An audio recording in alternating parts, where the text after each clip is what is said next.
Good evening, Little Masters, and welcome to episode 264 of the Prancing Pony podcast, where our townlands are, well, heavily populated with wide highways and mini parking lots. Yeah, not an Oster Garner to be seen amongst the shopping malls, it seems. No. Pull up a bench in the common room and join us, though, folks. I'm Corey Olson, the Tolkien professor, and I'm here with the man of the West, who appears to have been not builded, but carven by giants out of the bones of the earth, Alan System. Flattery will get you one more episode. Corey, thanks again for joining me for these first 4 episodes of Season 7. Tonight, we are going to make our way from the outwall of Minas Tirith all the way to the Citadel itself in the second part of Minas Tirith, the first chapter in The Return of the King. Of course, some of you are hearing this show for the very first time. To those, we bid you a warm welcome. Here at the Prancing Pony podcast, we are reading, talking, and often joking our way through Middle-earth a few pages at a time. We take a deep dive into the lore, explore how the story came to be, talk about our favorite themes, and a lot more. But in a lighthearted and fun way, like a couple of friends chatting at the pub. And we're glad you've joined us. And I'm sure you'll be glad you joined as well. But before we get to tonight's chapter discussion, it's time to visit the North Wing, this time with an old friend. Well, today we're bringing you another new installment of The North Wing. Well, folks, you know, Barlam and Butterbur had a room or two in the North Wing at the Prancing Pony Inn, made special for hobbits. Well, this is our place made special for some of our listeners to give us a chance to get to know them. That's right. Now, rooms at the North Wing are a little hard to come by these days, so only our patrons at the Bombadil's Bequest and Círdan's Contribution tiers are eligible. Now, if you'd like to be one of the next patrons to join us, be sure to check out patreon.com/prancingponypod. Please do. We've got a bit of a waiting list for the North Wing right now, but we will get to all of those lovely folks soon, and we will make room for more if necessary. That's right. Well then, folks, why don't we go ahead and welcome tonight's guest to the North Wing, Diane Dichter. Hey, everybody. It's Diane Dichter. I'm here meeting you all from not-so-sunny Philadelphia. Welcome, Diane. It's a pleasure to have you. Wonderful to have you, Diane. Well, why don't we go ahead and start by having you tell us a little bit about yourself? You've just told us where you're from, but tell us what you do and what do your loved ones think of all this Tolkien stuff you're so into? You know, do they like it too? Or are they thinking you're a total nerd, that kind of stuff? Well, for what I do, don't hate me. I'm a lawyer. So I've heard all the jokes. I'm a recovering attorney myself. It's allowed. Oh, yeah. Good for you. You recovered. I'm glad to hear that. My family thinks I am an incredible nerd. My children just sort of shake their head at all my Tolkien stuff, but they indulge me. They give me books for gifts. Good. So it's nice. My sister is also a nerd, so we kind of bonded over this kind of thing. That's great. I love it. Well, now, Diane, the question we ask everybody who comes to the Prancing Pony, when and how did you first discover Tolkien's works? What was your experience like, and what keeps you coming back? Well, I first read The Hobbit. I was probably about 10 years old. My father was a science fiction and fantasy reader, and my older sister, apparently, she read The Hobbit, and she thought I would like it, and she gave it to me. And I just read it, I don't know, a couple of hours. I just sat down and read it till it was done. Yeah. And I asked her if there was more, and then she gave me Fellowship of the Ring. Oh, nice. And when I still remember reading that, because when I got to the part where Gandalf fell, I was sobbing so inconsolably she had to tell me he was going to come back because she just couldn't take it anymore. Oh, I know that. I definitely know that story. I've had to tell a first-time reader the same thing. But when it came to Frodo's death, that one she just left me hanging. And yeah. I was like devastated. But luckily I did have all 3 volumes, so I could just keep on going and That's good. Get the rest of it. What keeps me coming back, I don't think in my entire life I've ever had a book that transported me so completely into another world. It just made me want to go there, want to, be part of it. When I'm little, remember I'm 10 years old. And, so this is like around 1968. There's no movies or anything about it. And I became obsessed with it. And my parents were giving me books. And all I kept thinking was, when's the Silmarillion going to come out? When's it going to come out?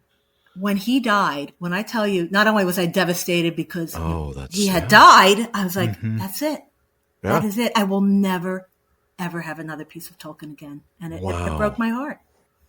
I can't, that's one thing we can't really imagine, can we, Sean? You and I, obviously coming of age when we did, coming to Tolkien after his passing.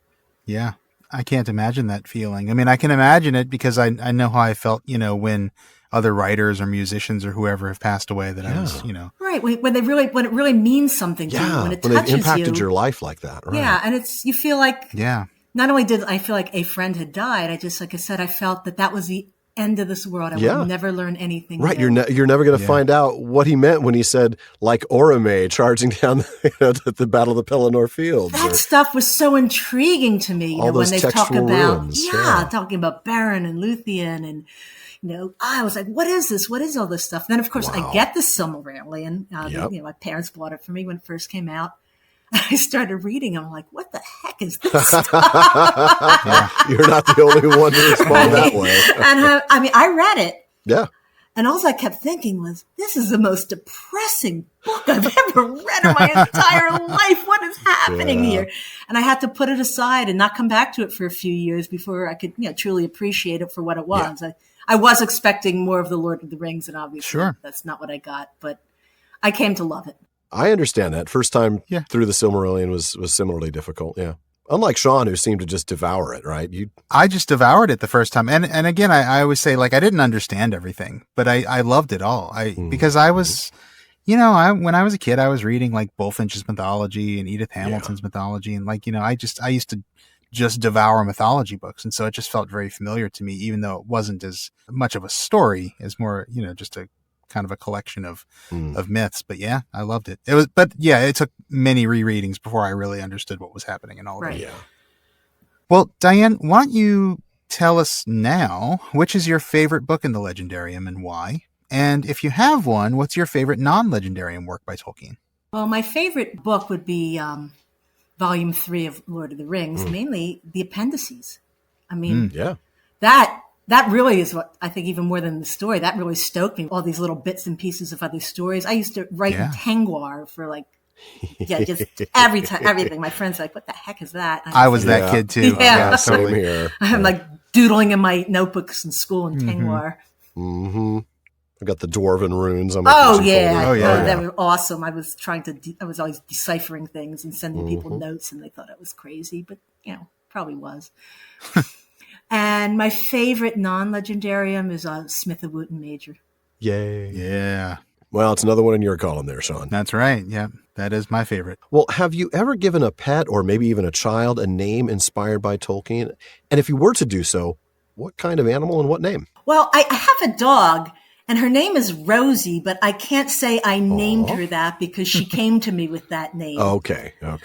I would have loved to give my children names, from the Lord of the Rings, but my husband would have. I didn't even suggest it. I didn't even go there. You kind of knew your limits, right? I knew my limits, right? Yeah, I'm not going to go there. All right. Well, it is time now for our lightning round, and these are going to be quick questions, and we're going to shoot for quick answers here. You got it. All right, Diane. What's the one place in Middle Earth you wish you could visit? I'd like to see Khazad-dûm in all its glory. Wow. Good choice.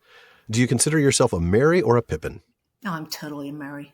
I was a Pippin, 40 years ago, but now I'm a Merry. I like a little bit wiser now, a little more mature, huh? Yeah, not so impulsive.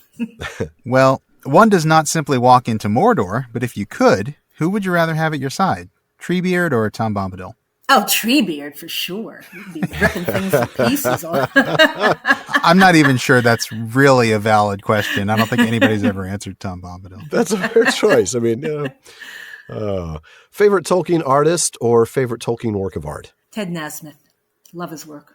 Excellent. Can't argue with that one. Boy, his landscapes are gorgeous. Yeah. Absolutely. What about your favorite author or your favorite book other than Tolkien? That's hard. It's like picking your favorite child. But Ursula Le Guin and the Earthsea trilogy and the other stories from that's the only one that's come close to kind of giving me that feeling that Tolkien's works do. Totally fair. I do love those. I'm still working my way through them. I'm only through the first 4 books, but I really have enjoyed every bit of those. Well, those are great answers, Diane. Thank you so much for joining us. We've really enjoyed having you here in the North Wing.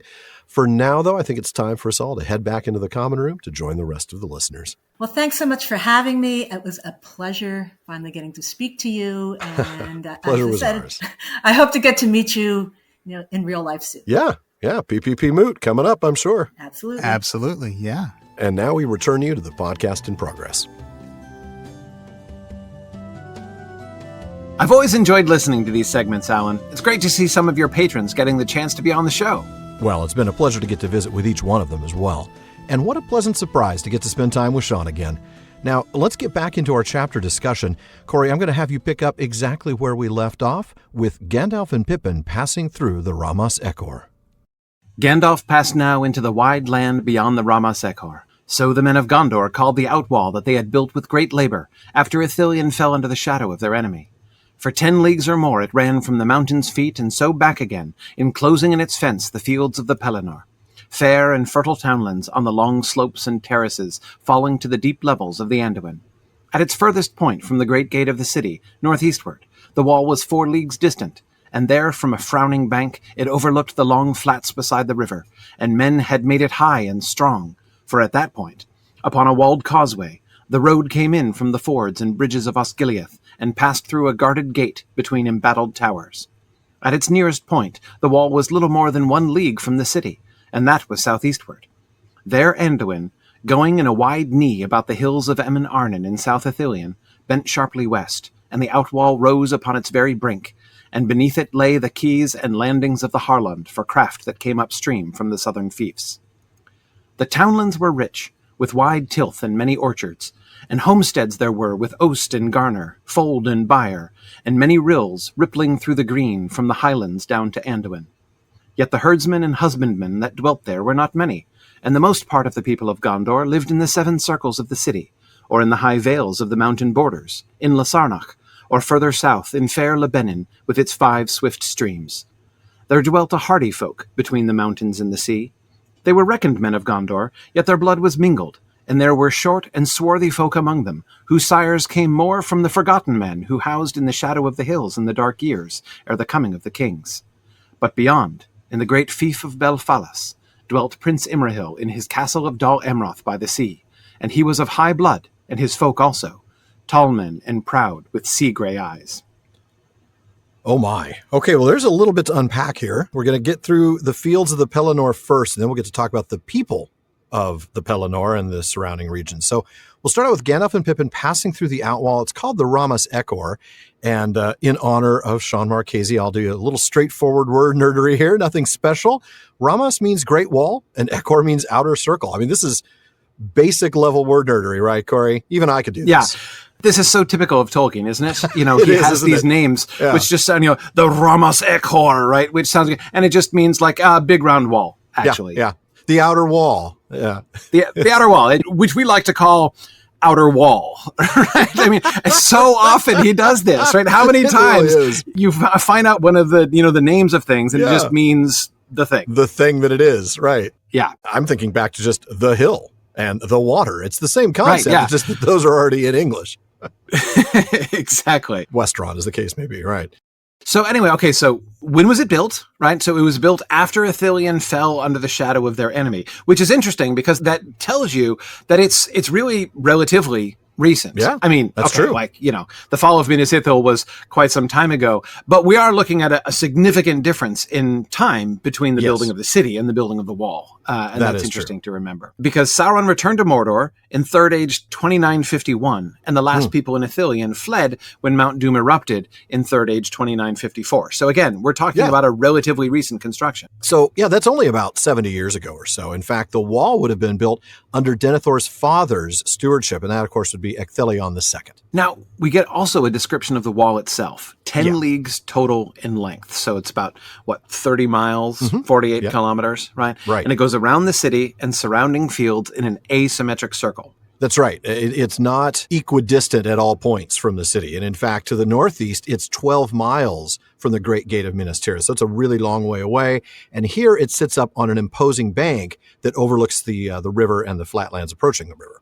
Yeah. And that's there kind of 2 things about this, I would say quickly, is that it's really easy to think, especially with the kind of symmetry that we're going to get in the description of Minas Tirith itself. It's really natural in your mind to kind of extend that symmetry out to the countryside. It is, isn't it? I did the same thing for a long time, right? Yeah. I mean, you really have to read this carefully to kind of get that clear in your head. But it's not only that the circle is asymmetrical in that way, but also the way the land is clearly really uneven. I mean, I know, again, my own mind's eye of this scene for many years was like, there's the walls and then it's just flat. Yeah, big flat plain all the way out to the river. Yeah. Exactly. And that's kind of where I always imagine the Battle of Pelennor Field happening. But he describes, some very ridgy and uneven terrain, which of course why presumably it was asymmetrical, that and because of the river. Yeah, exactly. Definitely because of the river. Right. And so to the southeast, it was only 3 miles from the gate where the river turned west. And this was due to the Emin Arnin. The river turned west sharply along them before turning south again after the Harlan. Right. So the Emin Arnin are the hills to the southeast of Minas Tirith on the opposite side of the river. So the river carves its path around them before it goes back south. Now, we talked about how you really have to visualize this carefully in order to get an accurate image. The other option would actually just be to grab a copy of Karen Wynne Fonstad's Atlas of Middle-earth. Right. Which is a really great visualization of this area on page 153. So if you have that, take a look at that, and that'll help you really comprehend the battle that will be coming in several chapters. Or at least the geography of it, at least. Yeah, so then we get the lovely description of the area encircled by the Ramas, right? Rich with wide tilth and many orchards.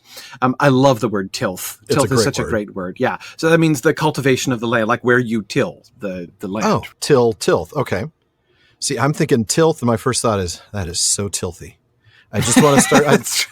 This has the potential to be like PPP After Dark, and to really say some terrible things about tilth. It's funny though. Speaking of that, the only other place I can think of where I've ever heard the word tilth is Shakespeare, and he uses it to make a sort of dirty joke. Actually. Of course he does. It's Shakespeare. Yeah. He's referring. he's referring not to the literal tilth of the land, but to pregnancy.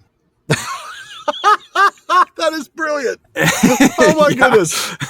Anyways, that particular gem. No, I love it. I think it's measure for measure I'm thinking of. But anyway, it's a really fun word. And that all gets lumped together, right? We get a whole bunch of wonderful words right in a row there. Because all of a sudden we get a bunch of words that the first time I read this when I was 14, I had no clue. Thankfully, I think the first couple of times I read this, I had a dictionary right by my side at the desk. So the words that we're talking about here, I'm sure you all recognize these, the homesteads that have oast and garner, fold and byre. So we're going to go through those real quickly. Oast is a kiln that's used for drying hops, and a garner is a storehouse for grain. It's a granary. Right. Fold, of course, is a livestock enclosure, especially used for sheep, whereas a byre is a cowshed. See, that's the thing. I recognized fold. I think that might be the word that most people would recognize. Right. But a byre, I had no idea. It's an interesting one. Yeah, it is. And you can see, therefore, it's the two pairs, right? Oast and garner, fold and byre. So the first two are where you store and treat grain, and the second pairing is for livestock. For the animals, right. So exactly. I love the kind of the balance of that. And we'll get a little bit more of that in the next little bit here when we talk about the people that live in the Pelennor fields, and we're going to start with that. So we are told there aren't a lot of people who live in the Pelennor itself, that is to say, in these fields, right? Exactly, right. We get the herdsmen, those caring for the sheep and cattle, and the husbandman, which is the farmer, from the archaic use of the word husband. Of course, it's archaic use. That's what the other thing Tolkien does, right? Yeah, right. Exactly. Yeah, so we can see people working out in the Pelennor, but there are fewer homes, he says. And that makes sense. The people that would live there would be the ones working the fields. Right. Either livestock or grain. Most of Gondor's citizenry, of course, lives in just a handful of places. A great number of them, of course, live within the walls of Minas Tirith itself. Right. And then we get the high valleys and the mountains, and that description of Lasarnach and Lebenin. Now, let's take some time with that. Hammond and Skull point out that in Tolkien's Unfinished Index, Lasarnach is described as the region of northwest Lebanon about the sources of Cirith and Erui. So it seems that Lebanon is the region as a whole, the larger region, but Lasarnach is a part of Lebanon, right? So as for the name, the index tells us that Los is Sindarin for snow, especially fallen and long-lying snow. By the way, I love that they have many words for snow. I know, that's not freshly fallen snow, right? Long-lying snow. So Oyolose, for instance, would have that same root. Okay. Yeah. So again, the White Mountain thing, right? Yeah. Mountains that are peaked with snow. For what reason this was prefixed to Arnach is unclear, though no mention of this is found in any chronicles, as is often the case with matters of common knowledge. It seems probably that the reference was in fact to the fruit blossom. Expeditions to Lasarnach to see the flowers and trees were frequently made by the people of Minas Tirith. This use of snow would be especially likely in Sindarin, in which the words for fallen snow and flower were very much alike, though different in origin. Loss, and Loth. Oh, that is interesting. So families would take little summer day trips to go see the flowers and trees in Lasarnoch. Apparently, yeah. And this, of course, makes me think ahead to the references, right, of Gandalf, dashing with Yorith, right, down on an express version of one of these outings, right? That's true. And not to see her sister, right, which she would presumably often do, right? But anyway, that is really interesting. And I do love, of course, that parenthetical about, where he dismisses the stuff as common knowledge, right? As is often the case with matters of common knowledge. Well, of course, it's not in the Chronicles. We didn't write it down.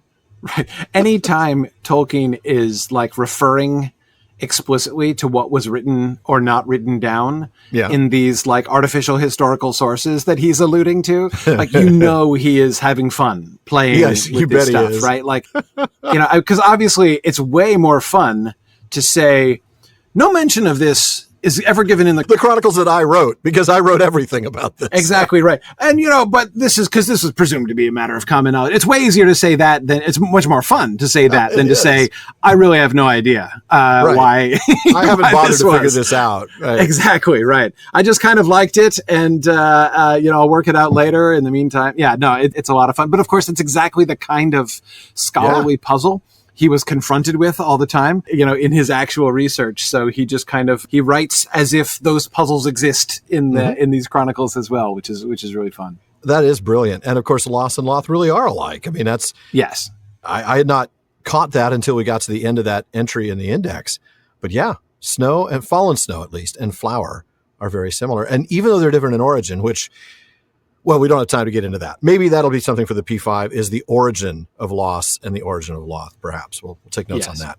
Now, these folk that live south of Gondor in these regions are still considered men of Gondor, but they're clearly of mixed descent, aren't they? I mean, we see that some of them are shorter, some of them are darker skinned, clearly suggesting that their ancestors go back to the original inhabitants of this land before the Númenóreans even settled here. So we're talking, well, at this point, over 3,000 years before, almost 4,000 years before, right?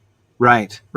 Yeah, and of course, Prince Imrahil of Dol Amroth is contrasted with sort of the locals in the rest of those areas of Gondor. Dol Amroth, of course, is in the land of Belfalas, and Prince Imrahil is said to be of high blood, tall, proud, with sea gray eyes, right? Oh, We yeah. got the end of the passage. And we're going to get into his ancestry a bit, not tonight, but when Legolas meets him later this season. The discussion of his possible elven ancestry is a fun one. I'm looking forward to it. But for now, I actually just want to point out something about his name, that his name may in fact be related to that ancestry. Hammond and Skull point us to an article in Vinyar Tengwar number 25. And there, Carl Hostetter and Patrick Wynn note that the name contains the element hill, right? Imre Hill. And that means heir or follower, and that therefore his name is perhaps meant to mean heir of Imrazor, which is a reference to a Númenórean who, well, that would start the discussion of his ancestry a few episodes too early, wouldn't it? We're going to wait for Legolas to connect those particular dots, shouldn't we? Yeah. But let's talk a little bit about where he's from, the great fief of Belfalas. So if you look at the map, you'll see that the region of Belfalas is northwest of the mouths of the Anduin and is on the same longitude, east-west, as the western part of Rohan, Dol Amroth being even further west than Edoras, and it's a long journey from Dol Amroth to Minas Tirith. It is. I mean, we already know how far it is from Edoras to Minas Tirith because we talked about that in last week's episode. And when you look at the map and realize that Dol Amroth is even further to the west, not by a lot, but by a little, but it is significantly further south, that is a very long journey indeed, especially if you don't have Shadowfax with you to, move at tremendously high speeds for a world-class endurance racing horse. But what's this prince bit? This isn't the artist formerly known as Imrahil. This isn't... Right, yeah, exactly. This is actually a noble bloodline. Well, how is that? If we go back to the Second Age before the fall of Númenor, there is, in the story of Cirion and Eorl, a footnote that references this title, Prince of Dol Amroth. And that footnote says specifically that this title was given to the lords of Dol Amroth by Elendil, with whom they had kinship. They were a family of the faithful who had sailed from Númenor before the downfall and had settled in the land of Belfalas between the mouths of Ringlo and Gilrain. So they go back a long time, don't they? Exactly, a long time. And I know I was always really confused by this because, especially, growing up reading The Lord of the Rings, my only context for the word prince was, like the heir of the king. Yeah, exactly. That's what I thought too. And I'm like, wait a minute. I remember being a kid and being like, is Imrahil like the heir? Like, I thought there were no kings. Why is there a prince? Like, I was really confused. Right. How can there be a prince if there's no king? Yeah. But of course, then, later on, especially when you read older literature, you see that the word prince tends to be used like just meaning ruler. Like it's a fairly generic word that means ruler. So the title of prince seems to imply, to me, especially based on that background that we're given there in that quote that you read, that the lords of Dol Amroth are called princes, like the sort of semi-autonomous rulers, less like, someone who holds the lands from the king, but like almost like a separate subject king. More like a vassal rather than a liege lord type of thing. That's it. They seem to be like more autonomous. It's a position of honor. Like they obviously, from Imrahil himself, we can see he still serves and he was loyal to Gondor. Imrahil's one of my favorite characters. I can't wait till we get to him. He's fantastic. Exactly. He's awesome. But anyway, that title does seem to be a sort of to place Belfalis in a special position among the rest of the fiefs of Gondor. That's a very good point. Sort of an anarcho-syndicalist commune, if you will. It's not quite. The prince takes it in turns to be sort of an executive of the week. Exactly. This is this week's Prince of Dol Amroth. Next time it's his cousin, the Prince of Dol Amroth. You are right that at least we have been answering the question, how did you become prince then, right? So there we go. Well, we settled the lands before Elendil showed up. Okay, there's a good reason. That's it. All right. Well, folks, we'll get to more right after the break.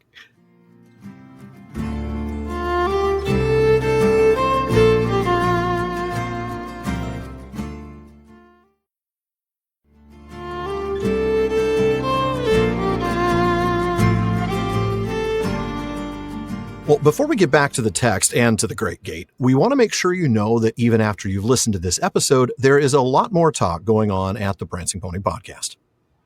The PPP has an amazing listener community. They're always coming up with great questions and discussions across all our social media spaces. Check out our common room on Facebook, our dedicated subreddit, Twitter, and more. So on Facebook, just look for the Prancing Pony Podcast. Now, you're going to want to follow the page to get the news and our episode releases, but also please join the group for some great discussions. Or if you prefer Reddit, find us there at r/PrancingPonyPod. On Twitter and Instagram, we're simply at PrancingPonyPod. And please be sure to check out the Rings of Power Wrap-Up. Now, that's my new podcast with Sarah Brown and James Tauber, where we discuss, analyze, and speculate all about Amazon's television adaptation of J.R.R. Tolkien's Middle-earth.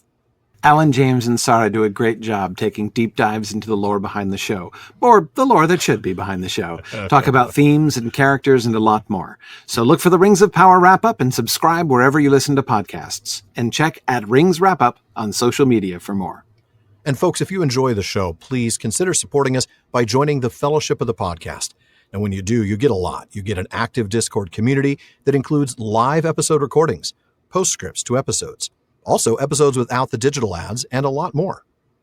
Like free merch and live Discord hangouts. But you can also become a part of our Questions After Nightfall episodes, or even join us as a guest in the North Wing, just like Diane. That's right. So please go to patreon.com/prancingponypod to show your support and join the Fellowship of the Podcast.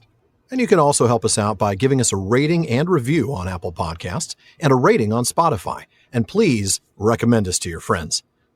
Okay, so we're just about to get to the Great Gate, right, Alan? All right. Now, after Gandalf had ridden for some time, the light of day grew in the sky, and Pippin roused himself and looked up. To his left lay a sea of mist, rising to a bleak shadow in the east. But to his right, great mountains reared their heads, ranging from the west to a steep and sudden end. As if, in the making of the land, the river had burst through a great barrier, carving out a mighty valley to be a land of battle and debate in times to come. And there, where the white mountains of Ered Nimrais came to their end, he saw, as Gandalf had promised, the dark mass of Mount Mindalluin, the deep purple shadows of its high glens, and its tall face whitening in the rising day. And upon its outthrust knee was the guarded city, with its 7 walls of stone so strong and old that it seemed to have been not builded, but carven by giants out of the bones of the earth. Even as Pippin gazed in wonder, the walls passed from looming gray to white, blushing faintly in the dawn. And suddenly the sun climbed over the eastern shadow and sent forth a shaft that smote the face of the city. Then Pippin cried aloud, for the Tower of Ecthelion, standing high within the topmost wall, shone out against the sky, glimmering like a spike of pearl and silver, tall and fair and shapely, and its pinnacle glittered as if it were wrought of crystals, and white banners broke and fluttered from the battlements in the morning breeze, and high and far he heard a clear ringing as of silver trumpets. Oh, I'm just getting chills. Oh, man. What a moment. Wow. Oh, yeah, the timing of all this, the way that all of this unfolds. To get there right at sunrise like that? Oh, my goodness. The visuals, fantastic. His word choice in describing, right? Yes. Like the shaft striking the city, right? Oh, Ooh. man. There's a physical impact to it, right? You can almost feel the weight of that sunlight hitting the wall. But let's go back to the beginning of the passage. I don't want to get all of that, but let's go back to the beginning. Absolutely. Okay, I'm jumping ahead. Okay, so morning is moving along as Gandalf rides towards Minas Tirith, right? Pippin looks up, and he sees a mist to his left that climbs up to the Mountains of Shadow. Right. So we're talking about the mountains all the way across the river next to Mordor. So then we get this great description of the end of the White Mountains and Mindalluin, don't we? Yes, exactly. The mountains come to a steep end, the river carving out a deep valley. And oh man, I love that description. Right. It is great. Just like as if in the making of the land, the river had burst through a great barrier, carving out a mighty valley to be a land of battle and debate in times to come. I know. I thought the same thing. Fantastic phrasing right there. Yeah, there was this barrier and the river had to break through. It's like the river itself is like an underdog, right? Yeah. Like, fighting through and somehow overcoming this enormous obstacle. And as a result, the entire landscape itself has this sort of heritage of, battle and struggle and courage in the face of incredible odds. I mean, it's just amazing how he kind of overlays all that in the physical description. That is fantastic. And I mean, historically, of course, those kinds of passes generally are going to be, historically speaking, areas where there's going to be battle and debate. Right. You're going to have forces that are going to have to fight over this one spot that's easy to get through. And this is it. If you control this, you control the traffic up the river. Right, especially all the fertile lands that lie round about that we've just been going through, right? Another thing that would often be fought over, right, for the same reason. Well, that is certainly true, yeah. A river valley like this, definitely going to be a high-valued property, no doubt about it. Exactly. Love that phrasing, a land of battle and debate in times to come. And yeah, you're right. He really kind of personifies the river. Yes. Bursting through this great barrier, like you said, sort of an underdog, like it's having to force its way through to get down to the ocean. That's it. Yay, river. Yay, river. The river of Gondor, right? Carving the way. That's right. Exactly. And now the last of the peaks that we see is Mount Mindalluin, right? With the tall eastern face. Yeah. That's the one that we're going to see here at the far end of the mountains. We're going to see the sun hit it in a minute. But so on the knee of that mountain is the guarded city. Now, of course, that's just another word for Minas Tirith. If we remember, Minas Tirith simply means the Tower of Guards, so that fits. Exactly. And we get the mention of the 7 walls of Minas Tirith, right? And I mean, the whole description of the city really is another one of those Eald Eanta Yaweork moments, right? That we get so many times. So good. That sense of encountering the old work of giants. Yeah, and here he literally uses the word giant. So we're really talking about Eald Eanta Yaweork, carven by giants. Now I realize what you were doing in the intro, though, Corey. You were not calling me strong. You were calling me old, weren't you? Fair enough. I hear you. It's only one more episode. All right. This whole thing, though, about these this work of giants moment, it puts me in mind first of Helm's Deep, right? Same kind of thing. It doesn't look so much built as carved. And if we revisit that reading, it says, at Helm's Gate, before the mouth of the deep, there was a heel of rock thrust outward by the northern cliff. There upon its spur stood high walls of ancient stone, and within them was a lofty tower. Men said that in the far-off days of the glory of Gondor, the sea kings had built here this fastness with the hands of giants. It's almost Minas Tirith in miniature, right? I mean, you've got that same sort of circular deal with the walls against the spur of a mountain, same concept. Exactly. Again, we get that additional sort of level, carven, by Yes. giants, right? Like Yes. here the giants didn't build, right? No. There was just, it's like Minas Tirith itself was a mountain, Yeah. right? They just chiseled it out of the mountain. Chiseled out, yeah, and left the city behind. So Yeah. both are the work of giants in that Yeah. way. The work of the hands of giants. But it gives you a different sense of Minas Tirith, right? It does, doesn't it? It is not merely that fortress erected by giants, but it's like this. It is a mountain itself. The whole city. Yeah. But also, of course, you'll remember there's a similar feeling with the description of Isengard itself. That's right, isn't there? Yeah. Yeah, it was fashioned by the builders of old, who smoothed the ring of Isengard, and yet it seemed a thing not made by the craft of men, but riven from the bones of the earth in the ancient torment of the hills. Oh, I love that. Yeah, it's riven from the bones of the earth. And here we get bones of the earth again in this context. Exactly. And there's that sense of the sense of Isengard being smoothed, right? Like it Yes. it used to be a really rough place, but like again, the hands of giants are not explicitly alluded to here. No. The builders of old seem to suggest it, especially since that Helm's Deep passage was still relatively recent, right, when we get to Isengard. But And you get the explicit not made by the craft of men. Yeah, right, so exactly. Clearly, exactly. yeah, there's that. But yeah, so here they've smoothed it, right? So there's Exactly. the whole place has been smoothed, and yet there's something kind of like contrasting to Helm's Deep and to Minas Tirith. There's something like unholy about Isengard in that description. The right? ancient torment of the hills. Yes, it's like a byproduct of some kind of agony of the earth itself that has torn open. There's this intrinsic violence, which I don't think we see in the Minas Tirith or the Helm's Deep descriptions. The description of Isengard does make one think of obsidian, and obsidian is, of course, a volcanic rock. And even though there's no suggestion that there's volcanic activity in the Valley of the Ison, that's certainly the sense that you get. And so I can see how that there is a little bit of a distinction between, on the one hand, Helm's Gate and Minas Tirith, and on the other, Isengard. But you still get that sensation that this is an ancient thing built by those who no longer build. They don't make them like this anymore. You know? Exactly. And boy, will we get that feeling throughout Minas Tirith, right? I think we even see that again in this episode. If we don't, we'll see it in the next one. Yes. But yeah. Definitely, they don't build it like this anymore. Okay, but then we get that absolutely jaw-droppingly gorgeous moment as dawn strikes the face of the city and the tower. Can we just do what we almost tried to do at the beginning there, is spend a minute enjoying these glorious words, right? Oh, yeah, absolutely. I mean, so here's really quickly one of the things that I love about this. Notice how we get this combination. On the one hand, we get this violent imagery, like warlike imagery. Oh, yeah. The tower is compared to a spike, right, standing up almost like it's on, like a spike on armor or something like that. Or the tip of a lance or a spear or something. Yeah. Exactly. And the sun sends forth a shaft that smote the face of the city. Smote is not a word. It's usually a gentle thing. Yeah. No, sunlight doesn't usually smite things, right? No. And it almost looks like the city is under attack by the sun, right? You're like right. Some kind of missile, right? Almost as if it bounces off and hits Pippin, right? Because then he gasps when the sun comes. But at the same time that we get this violent imagery, I mean, it's also incredibly beautiful. Yeah. And so the combination, blushing faintly. I mean, so it's really that contrast, right? I mean, blushing faintly and smote the face are two very radically different ends of the spectrum.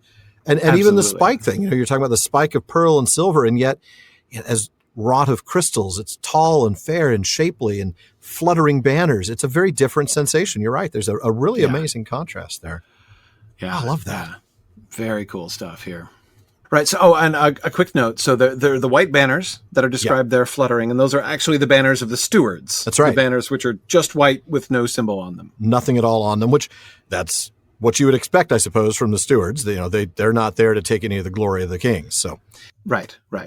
I loved the last bit of this narrative, right? I mean, these are not lines of dialogue. These are not bits that a character is saying to another character, but this does bring me back to the Jackson films a little bit. Right. And the clear ringing as of silver trumpets. Those films did a decent job of putting Tolkien's narrative words into the mouths of their characters. And this totally reminds me of that moment in Fellowship of the Ring when Boromir says something very similar. And he says, "Have you ever seen it, Aragorn? The white tower of Ecthelion, glimmering like a spike of pearl and silver, its banners caught high in the morning breeze, have you ever been called home by the clear ringing of silver trumpets? And I'm just getting goosebumps thinking of that moment because it's so straight out of the text. Right.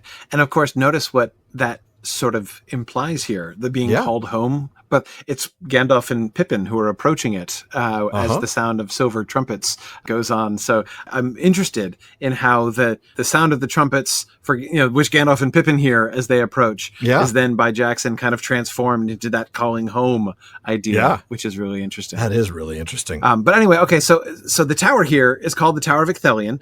But just a moment ago in our first reading, we saw it called the Tower of Denethor. So the Ecthelion in question is not Denethor's father, who's Ecthelion II, but Ecthelion I, who rebuilt the tower about 320 years before in Third Age 2698. That tower replaced the original built by Calamectar in Third Age 1900 per the Tale of Years.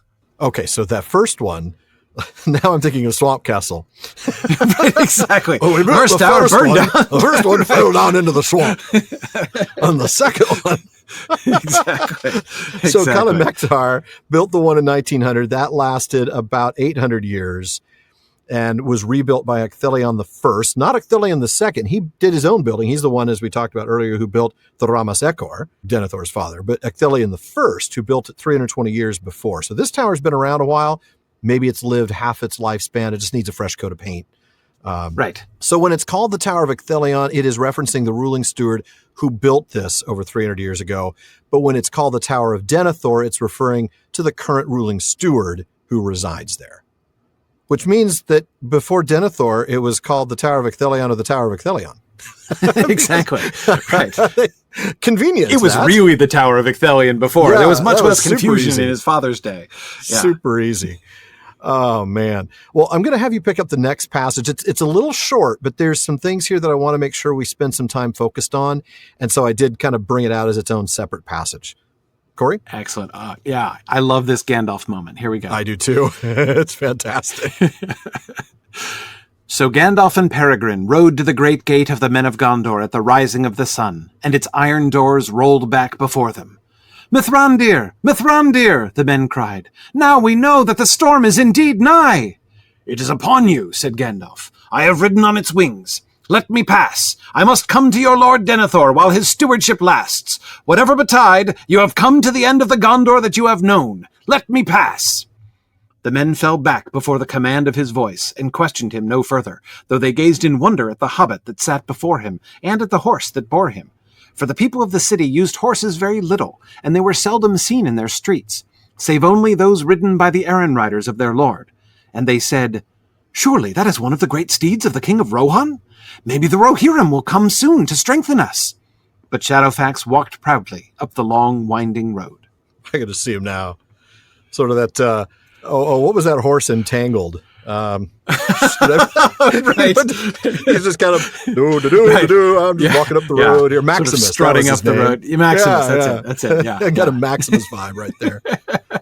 I also don't know why, but I got sort of one of those airplane moments when it was surely that's one of the great steeds of the king of Rohan, and Shadowfax's like, don't call me Shirley. But right. So let's go back to the beginning of that. Okay, so the doors that are made of iron open for Gandalf as the two of them approach, and the guards are calling out Mithrandir. The men are calling out Mithrandir. But again, as with the guy that they ran into at the Ramas Ekor, they're implying that his presence means things are going badly. Yeah. Really interesting how immediately and pervasively there is that association. Everywhere. And we'll see it again when they get to Denethor, yeah. Everywhere he goes, right? Oh, it's you again. Yeah, exactly. Well, it reminds me of how we see almost like a version of that the other way around in the Shire, right? Where he's Gandalf is bad news. But, there it's because trouble follows him, right? Once he gets there. But anyway, it's really fun to see. That is an interesting catch. I hadn't compared his reception in the Shire to his reception in Minas Tirith, but you're absolutely right. Both of them are like, well, there's trouble coming now. Yeah. Exactly.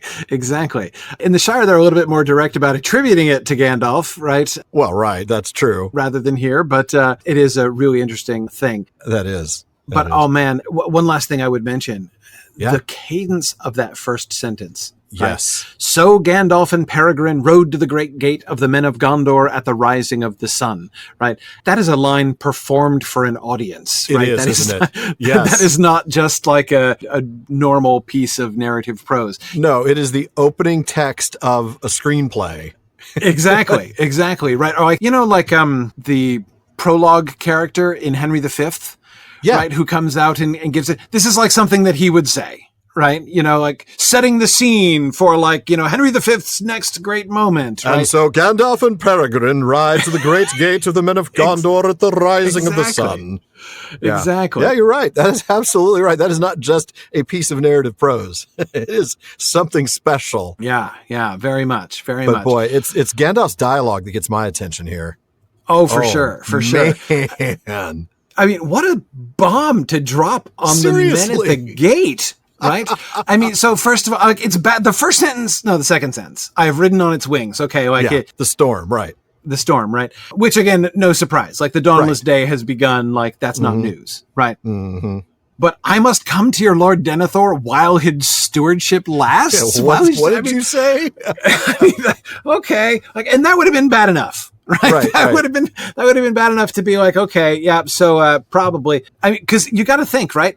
They can only think that means you're all going to die. Right. They're not thinking the other way the stewardship could end. Right. I mean, there are two possible outcomes which would result in the end of Denethor's stewardship. But one of them is something that hasn't happened in thousands of years. And so they can't think of that as a possibility. Yeah. Right. Exactly. But Gandalf then leans into it. Whatever betide, you have come to the end of the Gondor that you have known. Okay. Okay. That's amazing. Nothing is going to be the same. Nothing is going to be the same, no matter what happens. We know what he's saying. Either we lose and we get wiped out. Right. Or we win and Denethor's job, he gets a pink slip. It's over. Exactly. He gets to step down, and it's the end of what you have known. It's the end of generations. And for 1,000 years, 2050, right, was when the stewards took over after the last king disappeared. Yeah. So, we're talking about nearly 1,000 years, but that's an incredibly long time. It's not like somebody remembers their grandfather telling them a story about the king. I mean, this is ages ago. This would be like somebody telling us today about the Norman invasion. We're talking about the Beowulf, right? Yeah. It's a long, long time ago. I also forgot my boilerplate. You don't know this because you aren't here all the time, but anytime I mention the Norman invasion, it has to be followed with boo, because of course we lose the right goodliness of speechcraft, at that particular moment. And that's just in honor of Tolkien himself. Right. Absolutely. But that's an ancient piece of history. So for the guards here at the front of the gate being told that the end of Gondor that you have known is coming, they can only be thinking of its destruction. They cannot be thinking of the renewal of the kingship. Which seems like a tolerably depressing thing to be saying right on the eve of the battle. Yes, it does. Yes, it does. So the question is, why? My question anyway, why is Gandalf doing this? And it seems that, I don't think that he's just like provoked and speaking rashly or something like that. He seems to be wanting to prepare them for change. Right? His message is one way or the other, right? Yeah. Whatever betide. People you have get come to the end of Gondor that you have known. Prepare yourself for that, right? Change has come and is, this is not just a skirmish, right? This is not going to be something that's going to just go away and everything is going to return to what it was. We have come to the end of the age, one way or the other. Wow. So let me buy. Yeah. Let me buy. Which they do, right? Which they do, right? And the authority of his voice, right? Oh. The command causes them to fall back. This is one of those Gandalf moments. Yeah, this is. I'm getting a hint of a little Gandalf 2.0 here. I think so. A slight revelation, just a slight revelation of his power, and it's enough to make them step back. So what would that be, like Gandalf the White uncloaked? is that kind of just a touch of that we're seeing here? Just a little bit, just a slight flash under the cloak, yeah. Exactly. So put that back. So they do, though, when he goes by, notice the Hobbit, albeit briefly and with no comment, which is interesting. Well, yeah, because they're still really stunned by what Gandalf said. So they're not going to. That's true. They are a little taken aback. Yeah. Yell after him like, "Hey, who's the runt? Who's the little guy? Yeah. Exactly, who's the dwarf? Yeah, but they do notice and comment on the horse, right? That's the thing that they really latch onto. The Hobbit, they have no idea clearly how to parse that. It's not part of their frame of reference, but the horse... He brought a kid. Okay, that's weird, but like whatever. But, horse from Rohan, okay. It's rare enough in the city, and they do seem to recognize it. Yeah, they do. I mean, in fact, they recognize not only that it's a horse, that is say, oh, wow, what is this animal with 4 legs? It's very tall. No, they recognize that it's a great horse, right? This belongs to the king of Rohan.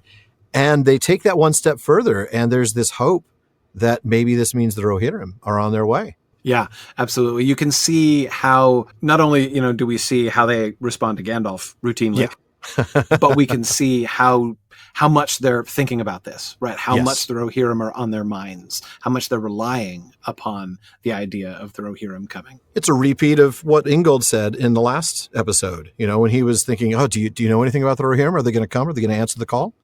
And then Shadowfax does his thing. I love how Shadowfax performs before an audience. Like he has such a great presence, right? Shadowfax always knows when people are paying attention, right? He strikes his pose, doesn't he? Yeah. He does. He does. He is. So yeah, he walks sedately, right? Yeah. Up the road like it ain't no thing. Exactly. Okay. So, and we're now getting ready to enter the city itself. So Alan, take us on in. I will indeed. For the fashion of Minas Tirith was such that it was built on 7 levels, each delved into the hill, and about each was set a wall, and in each wall was a gate. But the gates were not set in a line. The great gate in the city wall was at the east point of the circuit, but the next faced half south, and the third half north, and so to and fro upwards, so that the paved way that climbed towards the citadel turned first this way and then that across the face of the hill. And each time that it passed the line of the great gate, it went through an arched tunnel, piercing a vast pier of rock, whose huge out-thrust bulk divided in 2 all the circles of the city save the first. For, partly in the primeval shaping of the hill, partly by the mighty craft and labor of old, there stood up from the rear of the wide court behind the gate a towering bastion of stone, its edge sharp as a ship keel facing east. Up it rose, even to the level of the topmost circle, and there was crowned by a battlement, so that those in the citadel might, like mariners in a mountainous ship, look from its peak sheer down upon the gate 700 feet below. The entrance to the citadel also looked eastward, but was delved in the heart of the rock. Thence a long lamp-lit slope ran up to the 7th gate. Thus men reached at last the high court, and the place of the fountain before the feet of the White Tower, tall and shapely, 50 fathoms from its base to the pinnacle, where the banner of the stewards floated 1,000 feet above the plain. Which tells you we're going to do math. That's right. Okay, so we have here a detailed description of the way Minas Tirith is built. I love this. He gives such detail. It's fantastic. Yeah, absolutely. So, okay, so what about inspirations? All right, Hammond and Skull point out that some readers think Tolkien was inspired by The City of the Sun, a utopian philosophical work written in the early 1600s that describes a city built on a hillside, protected and defended by 7 circles of walls, though Hammond and Skull point out that The City of the Sun has 4 gates, one on each point of the compass, and those streets meet in the middle of the circle. Which would make for a city that's much harder to defend than Minas Tirith. But for sure. It does seem interesting that it's on a hill and protected by 7 circular walls. I mean, it does seem that he must have had that somewhere in his mind. But another possible inspiration, a few years ago, and I think you remember this happening, I know it was a big thing in Tolkien news, sort of in our little corner of the world, there was a copy of a map covered in annotations by Tolkien himself that was found in Pauline Bain's copy of The Lord of the Rings. Now, she's an illustrator and has illustrated some of his volumes before and had drawn a map as well at one point. I think for the 1969 edition, I want to say, but I may be off by a year or two. Now, Blackwell's exhibited that map for some time, and in one of the news articles accompanying that information, they are quoted as having said that the reference points in Tolkien's annotations suggest, quote, that the city of Ravenna is the inspiration behind Minas Tirith. And I looked into that, but the actual mention of Ravenna in the annotations is really just a matter of latitude. Yes. The annotations read, Hobbiton is assumed to be approximately at latitude of Oxford, something we've heard actually several times, right? I mean, he's talked about that in the letters. Yes. The green vertical line, this is a line that Tolkien has actually drawn on the map, is marked at distances of 100 miles. So you can roughly judge the climate and fauna, flora, etc. Minas Tirith is about a latitude of Ravenna, but is 900 miles east of Hobbiton, more near Belgrade. Okay, that's it. That's the inspiration that Ravenna is? I don't know. From those notes, it appears that it's just a comparison for climate, for flora and fauna. Although, and I will give it a little tiny bit of something, Ravenna does have some incredibly well-preserved late Roman and Byzantine architecture. So maybe there's a little merit there, but it's not protected by 7 circular walls. There's nothing architecturally like this. Yeah. No, I've never really thought a literal connection to Ravenna was very convincing. But of course, the film version, created by Peter Jackson and his team, took their inspiration from the fortress of Mont Saint-Michel, a stunning castle and town on a tidal island in the north coast of France. Yeah, and you can see that when you look at images of Mont Saint-Michel. I mean, granted, it doesn't have 7 circular walls, but it's got that same sort of built on a rock sort of feel, and it's pretty visually impressive. Yes. Okay, so Minas Tirith has the 7 levels, right, with a separate wall protecting each, and there's only one gate in each wall. And the gates are offset, right? So the primary gate in the outside wall faces east, and then the next one is southeast, and the next is northeast, alternating. Exactly. Part of this, I have to say, looks like it would just be a practical consideration when you consider the speed at which the road would gain elevation. Roads climbing mountains are switchbacks for a reason in the real world. The road would be too steep otherwise. So I think part of it's that. Exactly. Part is also clearly tactical, right? Requiring an attacker to take a lot of time to reach the top level of the citadel. You would have lots of points of defense. Yes, you would. On the way up to the top of the city. Every gate plus the archway through the pier of mountain, all the way up to the top, Because all except for the first level are split by that piece of the mountain, and the text describes it like a ship's keel. And if you've seen the Jackson films, you can envision that in your head. It's a very strong image, So that does require the path to go through a tunnel between each of the gates to the northeast and southeast. Yeah, exactly. Now, we're told that the bastion of stone there, that keel-like thing, is partly natural from the primeval shaping of the land, but also partly man-made, the mighty craft and labor of old. So once again, we're back to the hands of giants again. Yeah, exactly. Yeah. We just take this piece of mountain and shape it to our particular desires. Right. Pretty amazing concept. It is. It reminds me of the whole carven by hands of giants thing. Yeah. Right here, where it's even more sort of literally they're shaping the stone here. But again, notice the kind of the two things. We were talking about the river and the shaping of the land and everything, right? And how but also the hands of giants, right? Of the ancient, men of old. So you see, he's like, both of them. Both of them were at work there in the shaping of this bastion of rock. Primeval shaping. Yes. And then the mighty craft and labor of old. I do love that. Again, the language he uses here is, it's evocative, I guess, is the way that it comes to my mind, right? I mean, it's so strong that you don't have to have an incredibly powerful imagination to imagine what this looks like. Yes. But also, his vocabulary, whether it's, primeval shaping or whether it's even back to the fold and byre and all that kind of thing. His language here is just, go back to the descriptions of the Shire. It's very different. He doesn't talk this way when he's describing the Shire. We're in a different idiom here in Minas Tirith. And it's very clear from not just from how people talk, right? Even before almost anybody has said almost anything, right? We are being prepared for the sort of, stateliness and antiquity of Minas Tirith by the very tone of his prose in describing it. That is a great way of putting it. So I remember when we were doing the Council of Elrond and we were talking about the different idioms, the different tones that we got from the different speakers. And how you could tell something about Aragorn versus Boromir, and how you could tell something, different between Elrond and Legolas, each of them representing the same race, but representing a different area or a different people, a different culture. And we talked about that formality that Boromir spoke with, and then how you saw it amped up to 10 when they were quoting from Isildur's notes, when Gandalf was quoting from Isildur, how that same archaism was just through the roof. It was as hot as a gleed, right? I mean, nobody talks like that. Nobody right? talks like that. Yes. I mean, my grandfather might be formal like Boromir, but he's not formal like Isildur. And I think you're right. This is the narrative itself almost preparing us. I say almost. I think it's very intentional, preparing us for this tone that we're going to be seeing carried through, not just with Denethor, but with everybody, Baragond and everybody that we encounter throughout the entire city, with the possible exception of Yorth, who doesn't seem to be restrained by that same formality. It is a really, really interesting way of preparing us for that by changing even the tone of the narrative prose. Really deep stuff.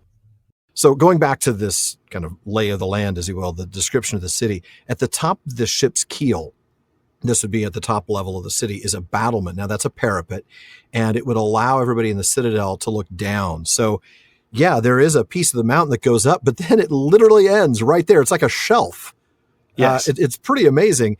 And this is where we get to start to do math, because we get the height of the city at this point as 700 feet. So if you're looking down the ship's keel, you're looking 700 feet to the gate below. So it's about 100 feet per level. Right. And we also get to mention that the entrance to the citadel, right, which is the 7th level, faces east, not southeast or northeast, right? So we've, once again come to the center line, lining up with the main gate far below. But the entrance is in the stone of the mountain itself. Oh, yeah. And of course, that means that somebody climbing through reaches the 7th level. When they do, they reach the high court, and they do it through that stone. So they come up through a pathway, through a staircase to the gate. So it's in the stone itself. And when they do, like I said, they reach the high court. Now the high court, in his unfinished index, Hammond and Skull point out that Tolkien describes that as the topmost circle of Minas Tirith. The place of the fountain, or court of the fountain, is simply the part of the high court that is, quote, before the doors of the tower hall under the White Tower. So the high court is the whole thing. The court of the fountain is the smaller part right in front of the tower hall. Right.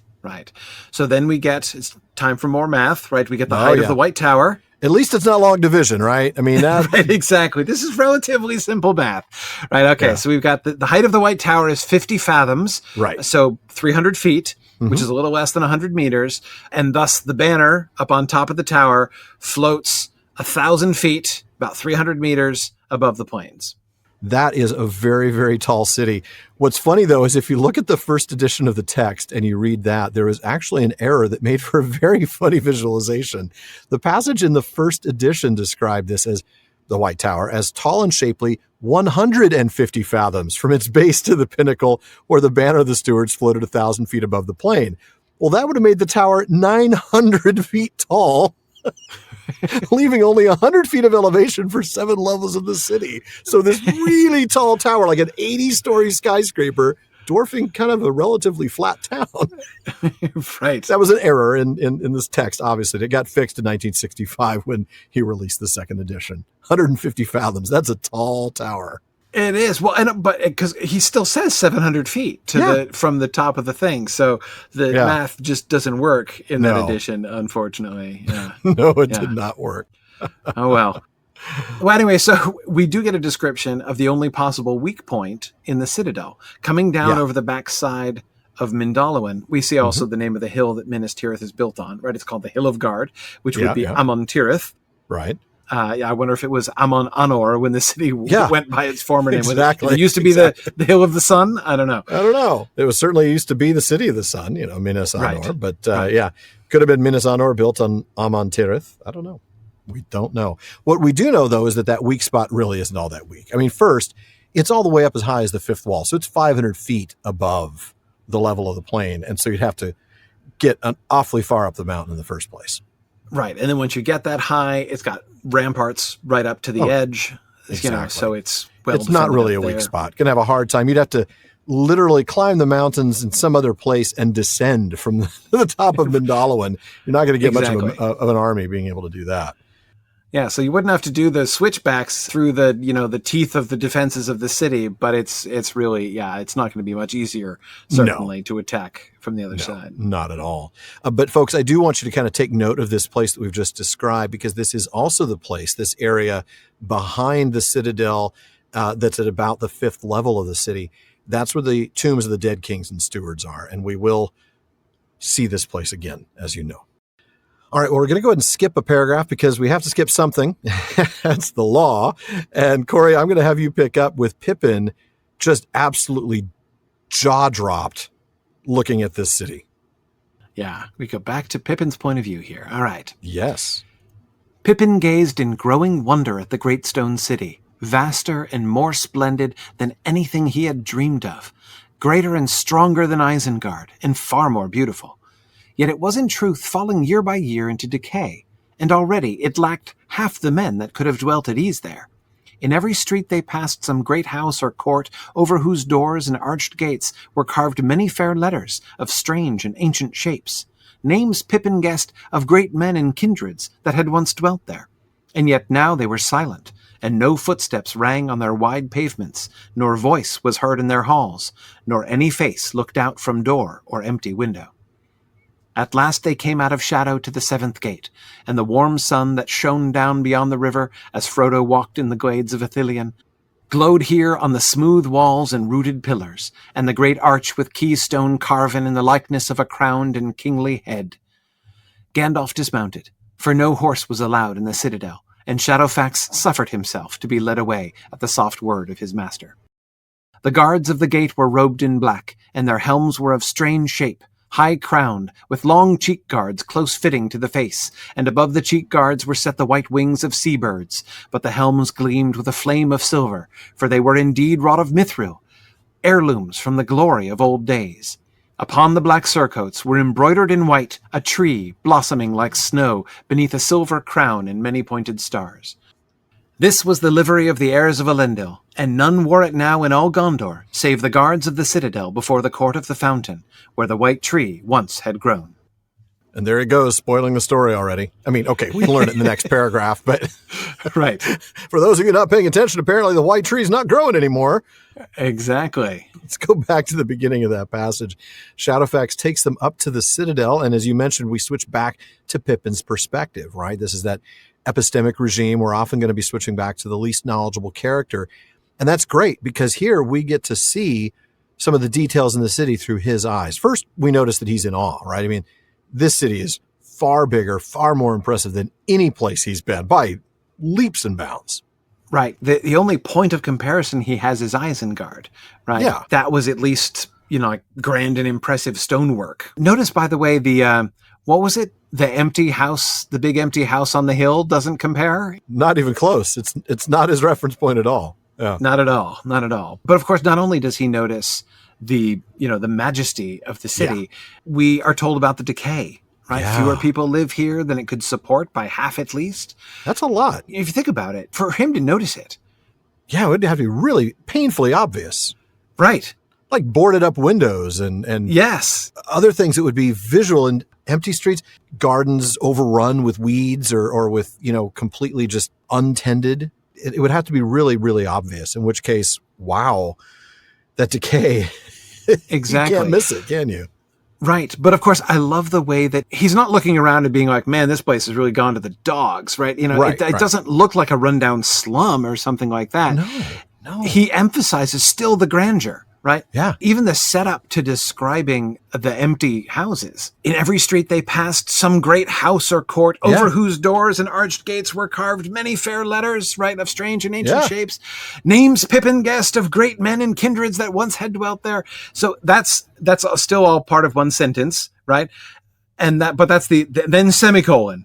Right. And yet now they were silent, and no footsteps rang on the. So the description is grand and gorgeous and impressive. Right? Yeah. And yet, dead, empty. Yeah. Right. The contrast is really stark, I think, when you read it that way. You realize that's all one sentence. Yes. In every street they passed some great house or court, over whose doors and arch gates were carved many fair letters of strange and ancient shapes, names Pippin guessed of great men and kindreds that had once dwelt there, semicolon, and yet now they were silent, and no footsteps rang on their wide pavements, nor voice was heard in their halls, nor any face looked out from door or empty window. Take a breath. That is a really long sentence. Yeah, the semicolon is the turning point there. It is, right? absolutely. And then afterwards you get these parallel constructions. And yet, and no, nor voice, nor face. No footsteps, nor voice, nor face from door or window. right? Yeah. Yeah. Oh, powerful stuff. That repetition of the emphasis of the emptiness there. And of course, we have that tantalizing reference to the fair letters of strange and ancient shape, right? I was going to ask you, because I figured you might have a guess, what letters? I mean, would this be letters in Adunaic or Sindarin? I mean, the men of Gondor were the faithful, so they would have maybe shunned Adunaic, if I'm not mistaken. But in either Adunaic or Sindarin, the alphabet's the same, isn't it? Yeah, I think it must be a reference to a particular kind of script. Yeah, it's like, you can go, you go to England or another European country, and you might know the alphabet or even the language of an inscription. Okay, so you're not talking about like Cyrillic or something like that. We're talking No, I about wouldn't think so. The same alphabet, but in a script that maybe would be totally unfamiliar. Right. Partly because of its ancientry as well as its linguistics. Exactly. Okay. I mean, I think also of like, medieval manuscripts, which are using the Latin alphabet, right? It's the same alphabet. And yet, most modern people, when they look at it, it's not just that they can't read Latin. They couldn't even transliterate it, because it's hard to recognize the way. So I think that point seemed to me the kind of distance, right? It doesn't have, to me, it's the word letters, right? If he had said, if it had said in a strange tongue or something like that, right? That would have merely been Pippin saying, yeah, I don't know that language, right? But he says fair letters of strange and ancient shape. I think he can make out He can tell that they're letters. Right. He can tell that, and he probably recognizes the letters, whatever letters they're using. But although they're beautiful, right, they're fair, but they're strange. They're strange. They're strange and ancient. So it reminds me very much of the kind of things that you see not only in medieval manuscripts, like particularly beautiful illuminated manuscripts, which are still nevertheless not easy for modern people to read. Very undecipherable, yeah. Right. Or you can see a lot of those same things in carved inscriptions and things like that. A lot of that same kind of script, where it's not just about, can I make out the language if it's in Latin or something like that, but can I even recognize the letters, which theoretically I should be able to. Okay, yeah, because I was wondering if this was, we've seen on the Amazon show the fact that there's a different script for the Numenorian language, which is interesting, but has no actual basis that I'm aware of. Yeah. This isn't that. Or in a sense, kind of like that, in the sense that it's a different script. Again, not a new language, but a different script. Okay. That is how the letters are written rather than which letters are written in what order. Right. That's fair. All right. But like you said, they're now silent, and what an absolutely incredibly contrasting sentence that is. So they do make their way up to the seventh gate. Now, remember, the seventh gate is in the spur of the mountain. We talked about they have to take a staircase up to the seventh gate, and that staircase is within that spur itself. And I love this. I love this when he does this. Just drops this beautiful reminder of Frodo. Yeah, exactly. Just drops this in. Oh, and by the way, at the same exact moment, Frodo's walking in the glades of Ecthelion. And just to kind of give you all a little bit of context, Frodo would have left Henneth Noon yesterday, and he's going to reach the Morgul Road tonight. Today is March 9th.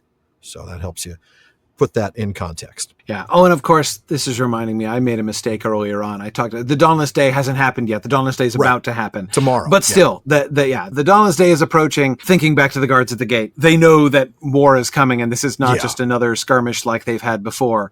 They might not yet have a sense of doom. I wonder, but it makes me wonder, actually, retrospectively, would Gandalf have spoken the same way had the Dauntless Day happened? Once the Dauntless Day happens, Gandalf's focus seems to be more on like maintaining the hope of people. Yeah. I wonder if he might not have done the whole Gondor is dead no matter what happens kind of approach to the city. Yeah, that's a very good point. Had the pall of shadow already been stretching over the sky, but had the Nazgul been screeching overhead and causing men to collapse in fear. Maybe I'll save that one for a brighter day. That'll be that. Yeah. That's my trump card. I'll play that if I have to, but I really don't want to. Don't have to use that if it's not necessary. Exactly. But anyway, sorry. I was just realizing I made that mistake earlier on. The connection to Frodo, which does come out of nowhere, in the middle of a sentence, right? Like it's just this little passing detail. And so the parallel between those two things, because as you say, especially if we remember, it was recalled to us that the moon, right, that Pippin was looking at was the moonrise. Or the moon set, right? Frodo was going to watch, watch setting right later on. So we know it's the same night Gollum was captured there at the Forbidden Pool. So we know, in other words, the phrase there is really simple, right? Frodo walking in the glades of Ecthelion. Yeah, as Frodo walked in the glades of Ecthelion. It's a really odd parenthetical because we pick it up and then we leave it. And it's it's just a drop moment, right? Right. And of course, if we remember where that is, this is like Frodo's last pleasant stroll ever. Yeah, it really is. Yeah, Right. It's right before the Morgul Road. Yeah, Right before the Morgul Road and the stairs of Cirith and Shelob's. It's gonna go sharply downhill for Frodo, right? it goes very downhill from here. So it is really interesting that we get this, as they're walking in, we get this kind of memory or note. Frodo's in a happy place. Briefly, right? And, for now. Frodo is also going. It's in this story with Pippin and Gandalf where we're going to get that metaphor of the deep breath before the plunge, right? And Frodo is in a deep breath before the plunge moment as well, right? Which we're being very gently reminded of. You've got to really get out your tale of years and work it out really carefully to remember the significance of the glade in Ecthelion that he's walking through at this moment, but. Yeah, it is exactly right before they get to the Morgul Road and things go very, very dark from there. Yeah. You're right. That's a very gentle reminder, and we'll have to keep an eye out for those as we go forward. But yeah. Absolutely. But okay, so we got the face of the mountain there. We've got the smooth walls, the rooted pillars. Love that. Again, notice that again, that combination of the hands of giants and the natural forming of this carved out of the earth, right? The pillars are rooted in the mountain, right? We've got an arch with a keystone in the shape of a crowned head. Pretty cool. Very cool. Gandalf gets off Shadowfax, who is led away. No horses allowed. Oh, excuse me. Shadowfax suffers himself to be led away. Right. I love very that. much a Shadowfax moment. Fine. If you insist. Exactly. Yes. I will come with you. I am no ordinary horse. Yes. But fine. Yes, you do not take him to the stables. He may allow you to escort him to the stables. But you do not take him anywhere. You do not take him to a stable, absolutely. This makes me think a little bit of the moment outside the hall at Medjugorje, at Edoras, when they're all having to put down their sword. My sword is no ordinary sword. I'm not going to put my sword here. Yeah, Shadowfax is no ordinary horse, but no horses are allowed. And unlike Enduro, Shadowfax can, keep himself. He makes his own choices. Right. Exactly. Fortunately, Gandalf doesn't have to just lean his horse against the wall, right? He can, Shadowfax is in control of the situation. We will not deny a man his walking horse.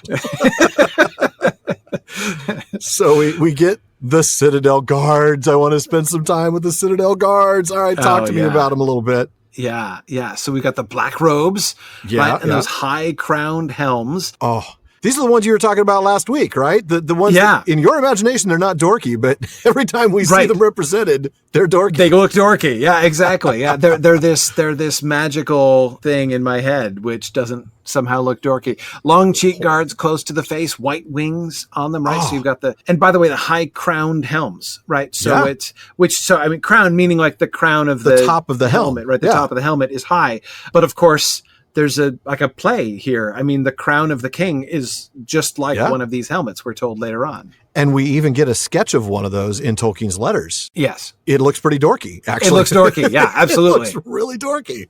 Yeah, I don't know how you make a high-crowned helm with long cheek guards and white wings look cool. Somebody's got to find a way one of these days.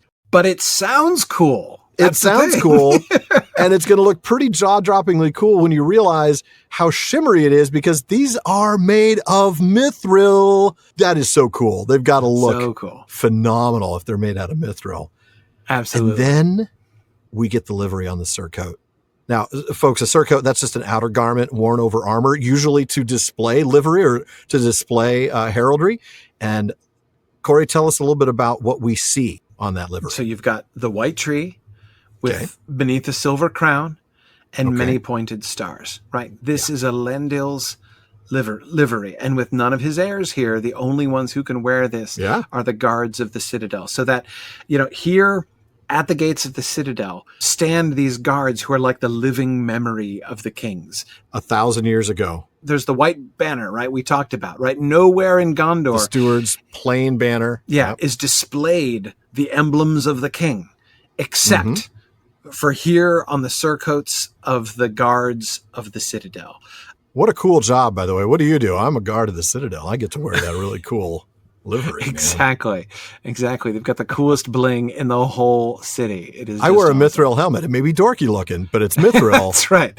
So watch it, man. So worth it. Yeah. I would dive in more. I would really want to dive in more. But we're going to be answering a question about the livery of the Citadel Guards, kind of about the livery. I mean, it touches on that in the mailbag tonight. So we will come back to this in more depth, though. Yeah. Okay, so, and we're told already before we see more detail in the next paragraph that the white tree is dead, right? Yep. Here it is, where the white tree once had grown. Thanks a lot. Exactly. Well, it's like we're being emotionally prepared for what we're going to see, right? That's we don't true. we don't just get, and behold, a dead tree, right? We're allowed a breath or two to brace ourselves, right? For the sight that that's gonna be described. I mean, maybe what we're thinking the first time we read that is, oh, there's a tree that used to grow here. Right. We're going to find out soon that it's still physically here. It's just dead. Yes. Exactly. Where it once had grown. And yeah, actually, I think that's a really interesting distinction. The emphasis, it's not like where the white tree once was. Right. It used to be growing there. It's still there. It's just not growing. It's still there. Anymore. You can't say where the white tree once was because it still is. Yeah. That's a good point. So in a sense, what we have, like the emphasis, like him telling us in advance where the white tree once had grown, actually, in one way of thinking about it, it increases the surprise of seeing it. Once had grown makes it sound like it's not there anymore. Yeah, yeah. So when we actually see it, it's like, oh, wait, that's the white tree that once grew here.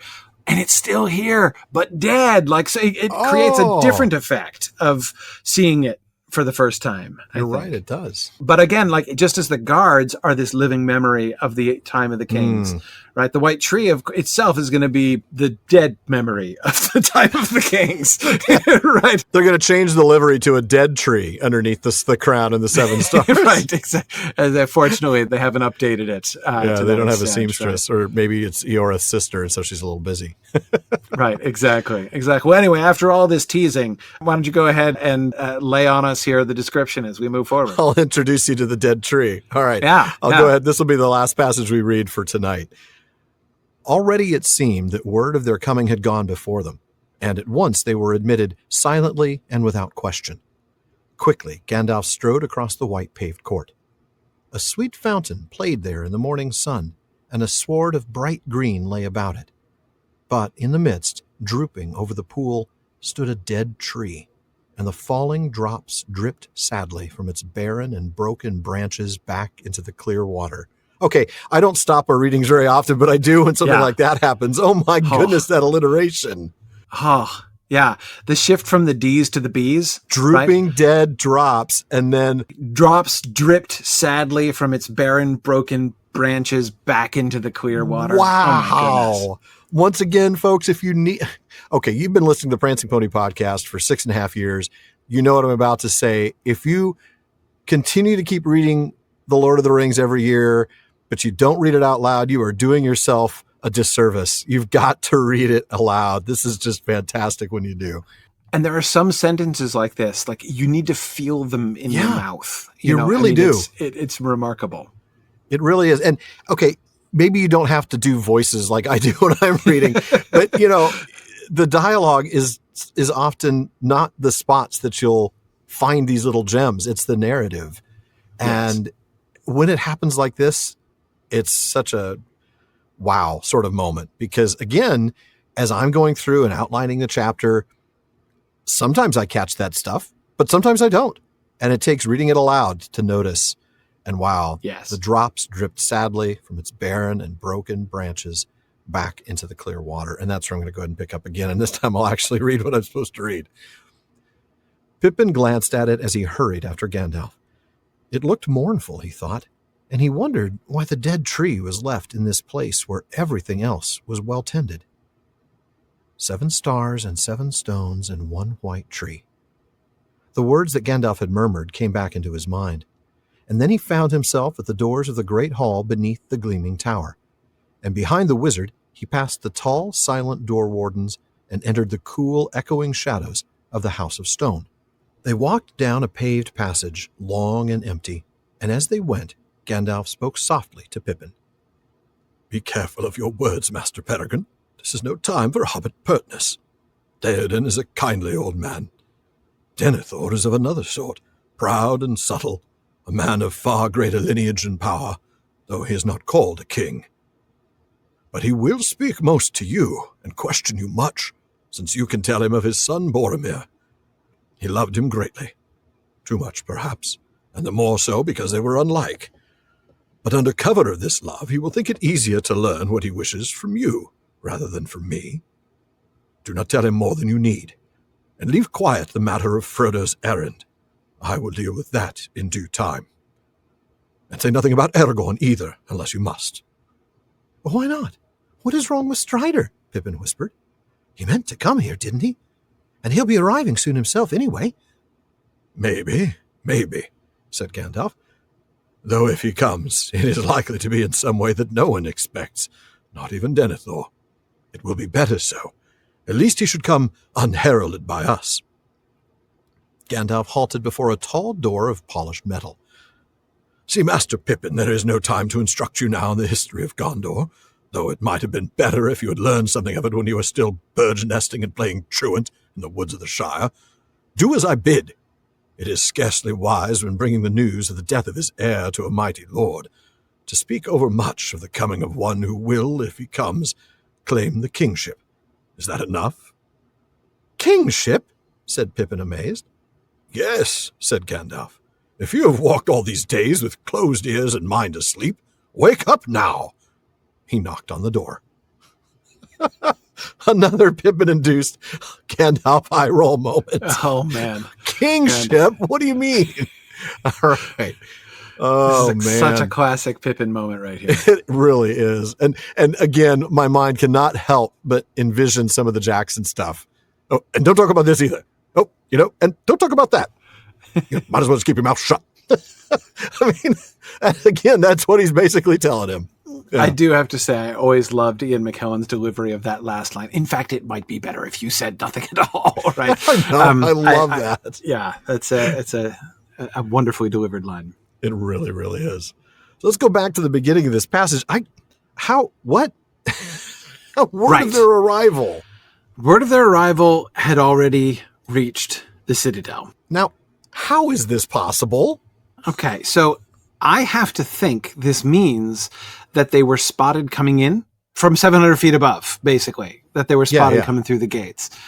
Okay. It has to be. Because the only way it could possibly happen. Right. Nobody was beating Shadowfax up the hill, right? No. And I mean, I'm trying to think of whether they have some sort of tube system like they did in the banks in the 70s where you a little pneumatic thing that sends the message in a bottle. Exactly. Somebody down at the gate with, semaphore flags, right? Up to the... Let him by. That's right. Yeah. No, I can't imagine that anyone beat them up. But that's the only thing which is interesting in itself, right? Because it would mean that from that distance, they would have had to have recognized, oh, look, it's Gandalf. How in the world do you recognize that from 700 feet away? Well, Shadowfax is fairly striking, right? So they would know it's not just a normal errand rider. I don't know. I mean, Gandalf must be sort of distinctive enough in his, robes, and because he's not in armor, or livery or anything. Except that would they even have known that he's Gandalf the White now? I don't know. There's a lot of questions in my mind here. How in the world could they have recognized? And even if they recognized that it was Gandalf, why would that automatically mean that they would be allowing him in quickly and without being questioned? You'd think they would still stop him. I don't know. Yeah. I'm still thrown by that one, I got to admit. I'm not 100% sure that they need necessarily have known in advance that it was him, right? So I see. Word of their coming had gone before them. So the only thing that has definitely gone before them is somebody is here. Yeah, right? That's true. Maybe it's not the identity, let alone the news that he's bearing. Yeah. Exactly. So I mean, again, if I'm putting myself in the position of a guard looking down 700 feet towards the gates, right? They would see that from there, they'd be able to see Shadowfax, right? They'd be able to tell, okay. High level somebody, probably from Rohan. Right. They're thinking they're Rohirrim. Right. Uh-huh. Yeah. This person. So, and I would guess, I mean, if he's guessing Gandalf, then of course he's winning the lottery that day. But seriously, go buy a ticket.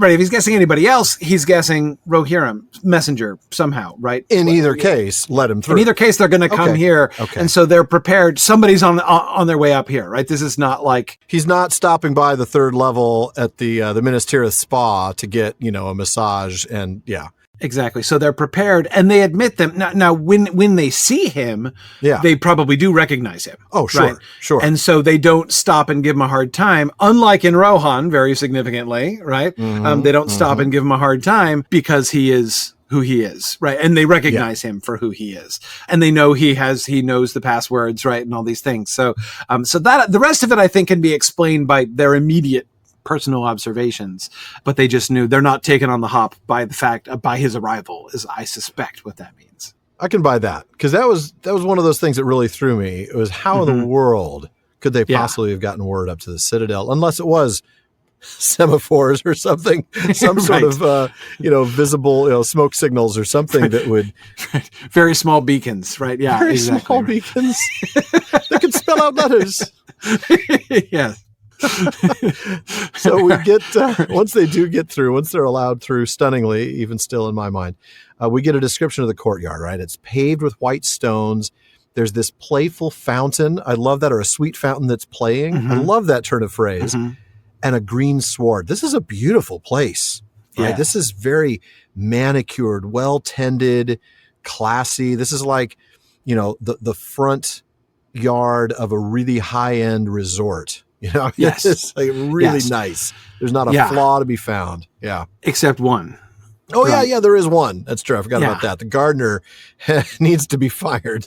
Exactly, because he's left this huge dead tree drooping over the pool, dripping down into the pool like the tree itself is weeping into the sweet pool, right? The contrast of that, this one mournful dead tree in the middle of this gorgeously manicured landscape, right? And so here's this moment, right, when Pippin remembers Gandalf's words from the trip. And this, talk about epistemic regime, right? So on the one hand, we're reminded of the apposite quotation, 7 stars and 7 stones and 1 white tree. Right. Then we're just left with it. So Pippin recalls that line. We don't know what Pippin thinks of it. There's no evidence he thinks anything about that. He's like, oh, wasn't there something about a white tree? Yeah. Oh, must be this white tree. Right. Whatever. Anyway, dead. Oh, well. No commentary, no discussion, right? But this just kind of floats in there, right? It's in its own paragraph in italics, right? This sort of free floating line of verse, 7 stars and 7 stones and 1 white tree, which of course recalls. So we get this, it's almost like it's an echo, right? That's recurring here. And so the connection between this tree and the 7 stones, with the speech that we just so recently got from Gandalf about the explanation of the stones and what a big deal they were and how they were brought from Numenor and everything. And the 7 stars, which we've seen several times on the surcoats of the guards of the Citadel, then the 1 white tree. But again, we're just left to make the connections ourselves. And for that, the association between all of these symbols and the dead tree that we're seeing there, we're just allowed to kind of let that soak in ourselves without any guidance at all from the text. Because there's no time. Yeah, we're told that, these words came back to his mind, and then boom, he found himself at the doors of the Great Hall. We're moving on. Right. Yeah. You're right. We're moving on. That's exactly right. Pippin hasn't even had time to think what he thinks about this. Yes. He just has time to remember Gandalf murmuring the words. He doesn't even have time to ponder it. Yeah. But of course, the way that this prompts us, as we have, unlike Pippin, the ability to put the book down to lower the book for a moment, pause the audiobook for a moment and reflect, right? And think about what this shows us, what this suggests. And this is kind of the sort of the crowning moment of the, this sense of ancientry that Pippin has been getting from the city as they've been going through. And, the ties to the ancient story of Numenor and to the magic of the elves and all of these things, right? That sort of ancient heritage. But also, it's not just its ancientry, like that really marvelous sentence, right? Where we get the first half of the sentence, which is building up how wonderful and impressive and everything, the buildings and the names written above them and everything else else are.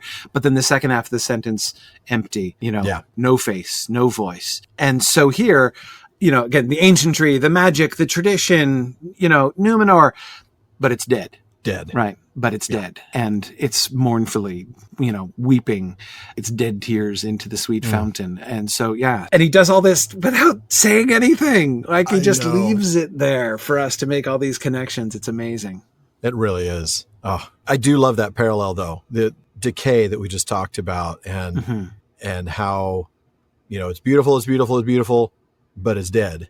Right. And then we get a very short version of that in relation to the history. 7 stars, 7 stones. It's beautiful, but one white tree. Oh, but it's dead. Yeah. Man, wow. All right. Right. Now, as they're getting towards the doors here, right, we've got a really quick lesson for Pippin. Very quick. Gandalf really wishes he'd started talking about this maybe on the way up with Shadowfax. Yeah, they've had days, right? Days so of travel in which he could have given this tutorial. It's not like Gandalf didn't know. Yeah, right, exactly. I know. But now, because you think he's got like history, decorum, right? It's like he's starting from scratch with Pippin here in about 45 seconds, right? I love it. He says at the end of this passage, there's no time to instruct you now in the history of Gondor. No, but we had 3 days. You could have done a pretty good crash course, actually. Think about how much you teach people in 3 days, especially if you're teaching them all day long. Right. Oh, man. All right, Gandalf. Yep. But of course, he's counseling him, that where he starts here, where all of this begins. Be careful of your words. This is no time for hobbit pertness. Pertness. Yeah. No banter with the steward. Don't even try it. Right? No. Don't even try it. This guy's not Théoden, right? I mean, this is where we start to see a direct comparison and contrast with Théoden and Denethor. We're going to come back to this point a lot, really, over this season. Yes. But Gandalf lays it out first for us, right? Kindly versus proud and subtle. And he talks about the lineage of Denethor, who of course has a much longer line, and yet he's not called a king. So he's got this arguably greater history, greater nobility, even though he's not a king. Théoden's a king, but he doesn't have that same history, that same line to draw on that Denethor does. It's a really interesting comparison. Yeah, it is. And you get the sense, right, that he's assuming, Gandalf, that is assuming that Pippin has met a king, right? Right. So he's basically saying, so Pippin, you think you're ready for this. Like, right. You've now gotten comfortable with this whole hanging out with royalty thing, right? No, you don't know from royalty yet, right? This is not, don't expect what you got with Théoden, because of course they did banter with Théoden. Yeah. Théoden bantered. Oh, Théoden was great with that, right? Yeah, but no. That's not what Denethor's like at all, no. His experience is going to very much mislead him, because then notice he then immediately goes to, he'll speak most to you and question you much, right? Because you can tell him of his son Boromir. And that's what matters to Denethor. Yeah. Exactly. And we'll find out when we do get to him next episode, that really is what matters to him. I was already outlining that chapter because that's what I have to do, or I should say that episode.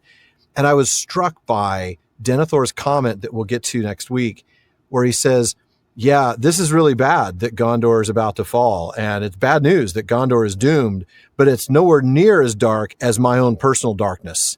Right. And then he references Boromir's death. Yeah. Gandalf was already kind of getting the feeling, he knows that Boromir's death is going to mean a lot more to Denethor than the bad news about everything else that Gandalf has to bring him. And so he's preparing Pippin for that. Yeah. Absolutely. So, we do get a little more info about Denethor's family dynamic, don't we? Oh, absolutely. He loved Boromir maybe too much, even though they weren't alike. Yes. I thought that was really interesting. Yeah. This is the part where I always feel like Gandalf, it's a little TMI for Pippin here. Yeah. I mean, it's information overload too. Like if I have to choose what to remember, and I remember this instead of something else, that's kind of... Exactly. This is getting lost in the weeds, Gandalf. We don't need to tell him all of this stuff. Yeah. I think so. Though, of course, I mean, also it's helpful in that it tells us. But obviously, the other thing that he's building up to here, and this is the really complicated and challenging part of his lesson, right? Or the hardest part to teach Pippin in any case, is let me explain. I'm coming back to why you have to be careful of your Right. words, right? That was his thesis at the beginning, right? Be careful of your words. Coming back to my point, Pippin. Right. Coming back to my point, under cover of this love, he will think it easier to learn what he Yes. wishes from you rather than me. So don't forget, this guy is going to be pumping you for information. He's going prying to try, you because he knows I'll keep my mouth shut. So he's going to go after you. You're the weak link. He's going to be Pippin. trying to get stuff from him. And Yeah. then do not tell him more than you need, which is not a given, by the way, right? Like, No. why should Pippin go in assuming I better keep my mouth shut and not tell him? Why about? would So he? he's- Right. I mean, this is a good guy. This is an ally. Exactly. He's not being interrogated by orcs here or something, right? You know? Exactly. I mean, it'd be one thing if, you're about to have to talk to Soderman, and we already know Right. that Soderman's a bad guy. You should be quiet. You should, be very careful what you say. Well, yeah, that makes sense. But Denethor? Denethor. He's an ally. Why would we need to watch our mouths around him? Why would we need to hold back information? Right. Yeah. There's a very good reason why we need to hold back some of this information. Very good isn't there? reason. Well, and he gives him two, right? It doesn't give reasons, but his reasons are implicit in the two particular things he tells him Yes, they are. not to talk about, right? So, okay. Again, although it is funny and well delivered when a movie Gandalf says just stay quiet entirely, right? Yeah. That's very funny. But of course, Gandalf knows that's not on the table. No, that's not on the table. Denethor is going to make you talk. Yeah. Yeah, you're not going to be able to remain silent and tell him, sorry, I'm not talking to you, boss. Right. And so let's try to boil this emergency lesson down. There are two things I don't want you to talk to Denethor about, right? Yeah. The matter of Frodo's errand and Yeah. really anything about Aragorn. Anything about Just Aragorn. Don't even mention Aragorn at all. Don't even mention Aragorn at all, right? And if you've ever heard the name Thorongil, don't mention that either. Yeah, exactly. Fortunately, you're very unlikely to know the Yeah. name of Thorongil, so That's true. that That's shouldn't true. be a temptation. However, yeah.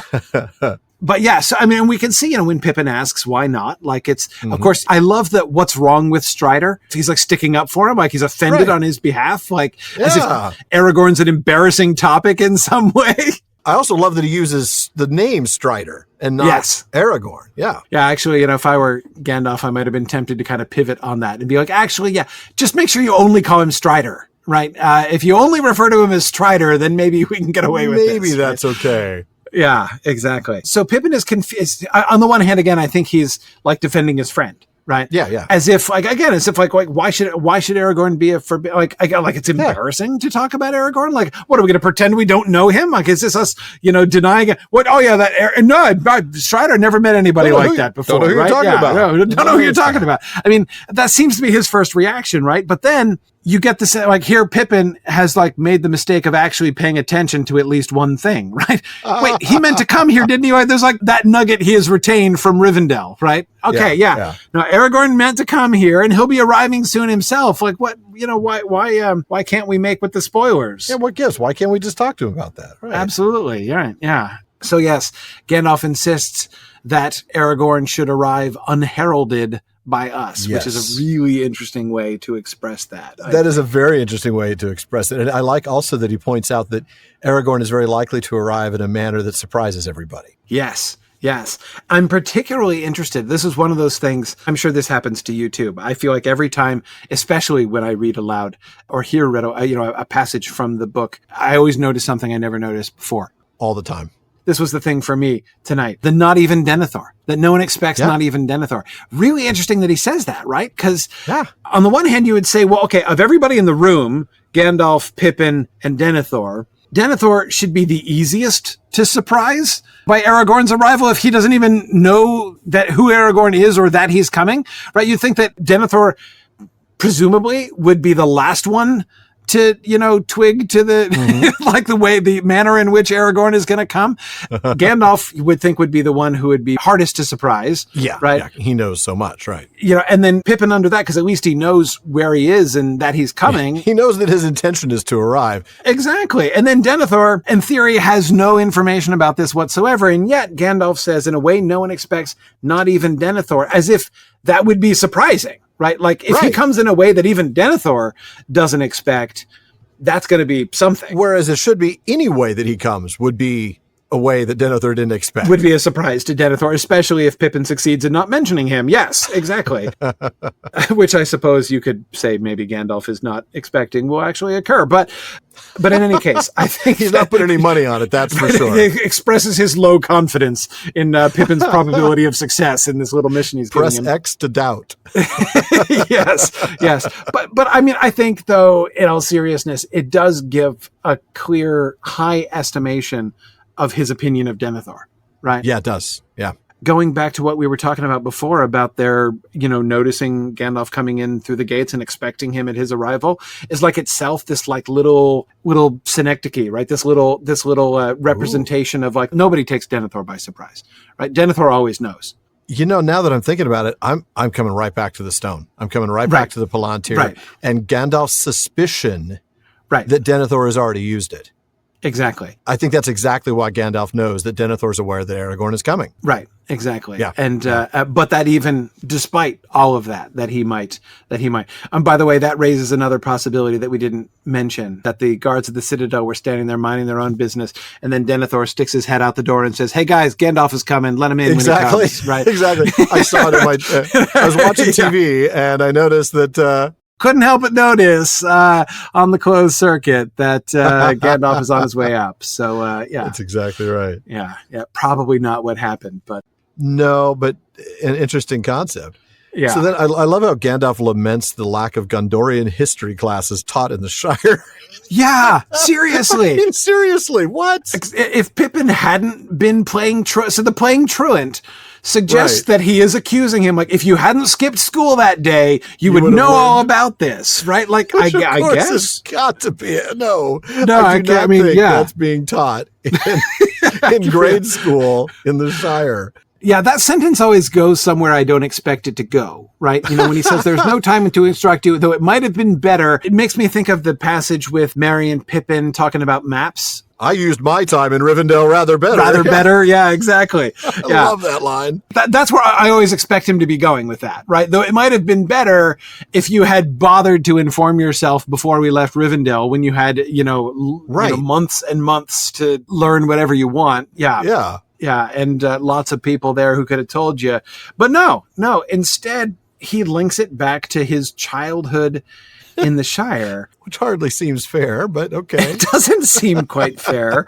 And I'm not sure I understand exactly what Gandalf is pointing to. Because again, I don't imagine they really did teach those lessons in the Shire. No, and I'm sure Gandalf didn't think that. Maybe it's just more of, you're right. This is the weirdest line, because maybe it's just Gandalf digging on Pippin a little bit. Like, well, I certainly think that, right? That basically, you were irresponsible as a youth. Yeah, you were irresponsible as a youth, and that, and you've not changed very much, right? Ever since I think then. that is the implicit. You didn't pay attention to your teachers back then, and and you haven't paid any attention ever since, right? Yeah, exactly. I mean, it certainly shows a general pattern, an attitude of Pippin that he is, and notice how he immediately segues to "do as I bid."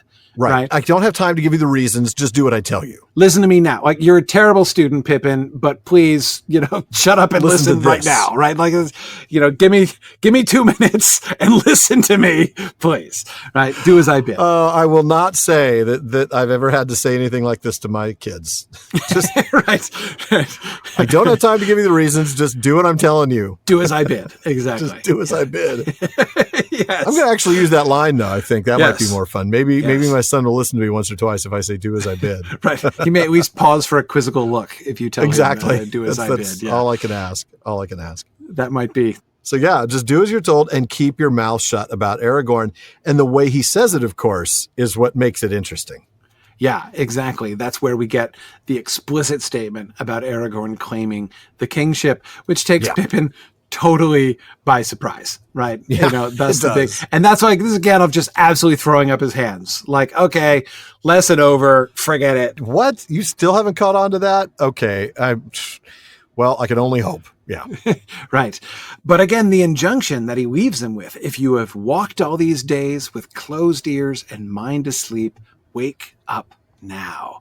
And I love that wake up now, because of course, book 5 is when Pippin's going to wake up, right? Pippin has done things. Like he's been like, as Mary says, he's going to get almost a chapter in old Bilbo's book, right? With the Yorick High chapter is the Pippin chapter. He's accomplished things. He's done some stuff. He's seen many, many things and been to amazing places. And yet he's still been internally bird's nesting and playing truant in the woods of the Shire, right? That is a really good way of putting it. It makes me almost think about Pippin's, like when Pippin sings the song, the one that's based on "We Must Away Our Break of Day" way back in A Conspiracy Unmasked, right? And then Frodo follows it up with like, well, then we ought to go to bed early if we're going to leave by break of day. And Pippin's like, oh, that was poetry. Yeah. Right. Like I didn't mean it. That sense of like, oh, this is all a fun adventure, right? Oh, this is like one of Bilbo's old tales, right? And it's happening to us. Isn't this fun? Right. And he's still kind of been in that mode all the way through until now Gandalf says, wake up now. And we will see the adventures of Pippin through book 5 really is yes, we will. Pippin waking up in a way that he's never been before. Wow. So I guess if there's one thing Gandalf has said that really has sunk in, it's perhaps this last thing. Yeah. Yeah, I think you might be right. This talk of Pippin walking all these days with closed ears and mind asleep reminds me of somebody. Corey, did Barliman bring us anything tonight? Yes, he sure did. And it's one that's been sitting near the bottom of the bag for several years now. It comes to us from one of our earliest listeners, now one of our research assistants, Tanya Plashkova. She says this question has been bugging her for some time, so I hope we can answer it for her. And it has to do with Tolkien's use of the color black. Tolkien consistently uses black, she says, as a symbol of evil in his legendarium. But I noticed one major exception. In The Lord of the Rings, in addition to being the color of Mordor, black is also a color of the Númenóreans. Many buildings that they built are black, including Orthanc and the first wall of Minas Tirith. The stone of Erech that was brought from Númenor is also black. The armor of the Citadel Guards, Denethor's armor and sword, the box holding the crown of Gondor, the armor that Aragorn wears for his coronation, and the king's standard that Arwen made for Aragorn. My question is, why would the color of evil be so closely associated with the noblest men of the legendarium? And is there another symbolic meaning for this color? Well, Tanya, you're one of our research assistants, so I have a project for you. Right. I just thought of something she could look up. I know. No, that's hardly fair. We'll give it a go. She, of course, makes a good point. Black is regularly used for evil in the legendarium. The names Morgul and Mordor contain the Mor element, which just means black. Ring wraiths are black riders. Their victims succumb to the black breath, and so on. So why is black the primary background color for the heraldry of Gondor? And then, as a result, why does it show up in so many other things related to Gondor? I have spent some time digging into heraldic colors, and it is absolutely fascinating. I have to tell you, I love rabbit holes like this because even though I may have only been looking for black, I was looking at all of them. Finding out everything about heraldry was probably like an hour-long project. And it's just like, I want to make like my old heraldry now. So anyway, the oldest extant illustrations of heraldry, which go back to the mid-13th century, so we're talking a very long time ago, show that there were only 5 base colors plus 2 metal colors that were used. And since then, those colors have been the traditional palette from which to design a heraldry. And there are only a few of them. Like I said, there's red, blue, green, purple, and black. Those are the colors. And then there were gold and silver as the metals. They would sometimes be represented as yellow or white, not surprisingly, if they didn't have the metallic colors. But that was it. Red, blue, green, purple, black, and then gold and silver. Now, after digging further into the symbolic meaning behind those colors, I'm not going to lay out all of them. I could. I did the research on it. But black is associated with wisdom, grief, and constancy, while silver represents truth, purity, sincerity, innocence, and peace. Looking at that, I can see why silver and black are used for the heraldry or for the symbolism there for Elendil. I can certainly buy the notion that the faithful, having settled after running away from the falling Númenor, after having settled in Gondor, took up a heraldry that reflected the wisdom they'd gained, their grief at the loss of Númenor, the purity and sincerity of their beliefs, and the peace that they greatly desired. To me, it fits. Absolutely. Yeah. No, I really like that a lot. I have often thought, and this is something that really kind of comes home I felt a lot more when I just recently, in one of my Mythgard Academy series, I've been going through the history of Middle-earth volume by volume. The most recent one we did was Morgoth's Ring and Sauron Defeated before that. And Sauron Defeated, you get all that Númenórean stuff, all of the Númenórean material that kind of threatened to did interrupt the Lord of the Rings. But the thing that really struck me there in his later Númenórean writings was his emphasis on the grief, right? That the Númenóreans, the survivors of Númenor, they didn't think of themselves as survivors. They thought of themselves as exiles, right? And they mourned not only for Númenor that was lost. I mean, you'd think they'd be like angry about at Ar-Pharazôn and the bad Númenóreans who wrecked the place and whatever. Yeah, the King's Men, yeah. I mean, they're not only overwhelmed with grief for the loss of Númenor that they loved, but they feel themselves, even though they were the faithful, right? And they could have this, like, we were, the only true Númenóreans and we've survived. Like, no, they feel like they've been kicked out of Númenor. Like, they are under condemnation themselves. And so the way in which their lives in Middle-earth, the lives of Elendil and the generations immediately after that, are just dominated by grief and the memory of Númenor. You even see that in Aragorn, right? I mean, in some of the things he said about Númenor, you can tell there's a real sense of sorrow and loss and grief. That's clearly even at this long remove after thousands of years, still a core element of the sort of the tradition from his ancestors. But so in this way, it took me a long time to think about this because, Tanya, I remember having the same kind of question, like, why is there so much black? And it was a long time later when I was thinking, mourning, like it's I think that they adopted the color black as one of their primary colors because it was a color of mourning. At least that's what it conveys. That's what it conveys to me.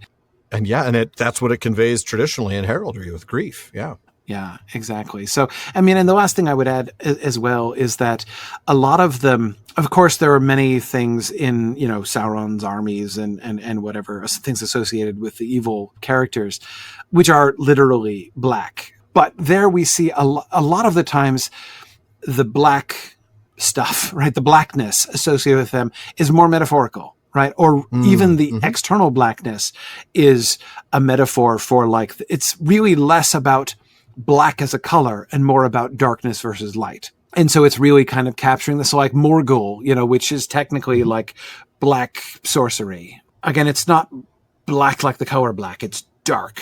It's, like dark versus light. It's dark sorcery instead of light sorcery. And the black breath, too, is not like, there's no color. No, there's no black mist sinking down. Yeah, exactly. That emerges from their, invisible mouths or whatever.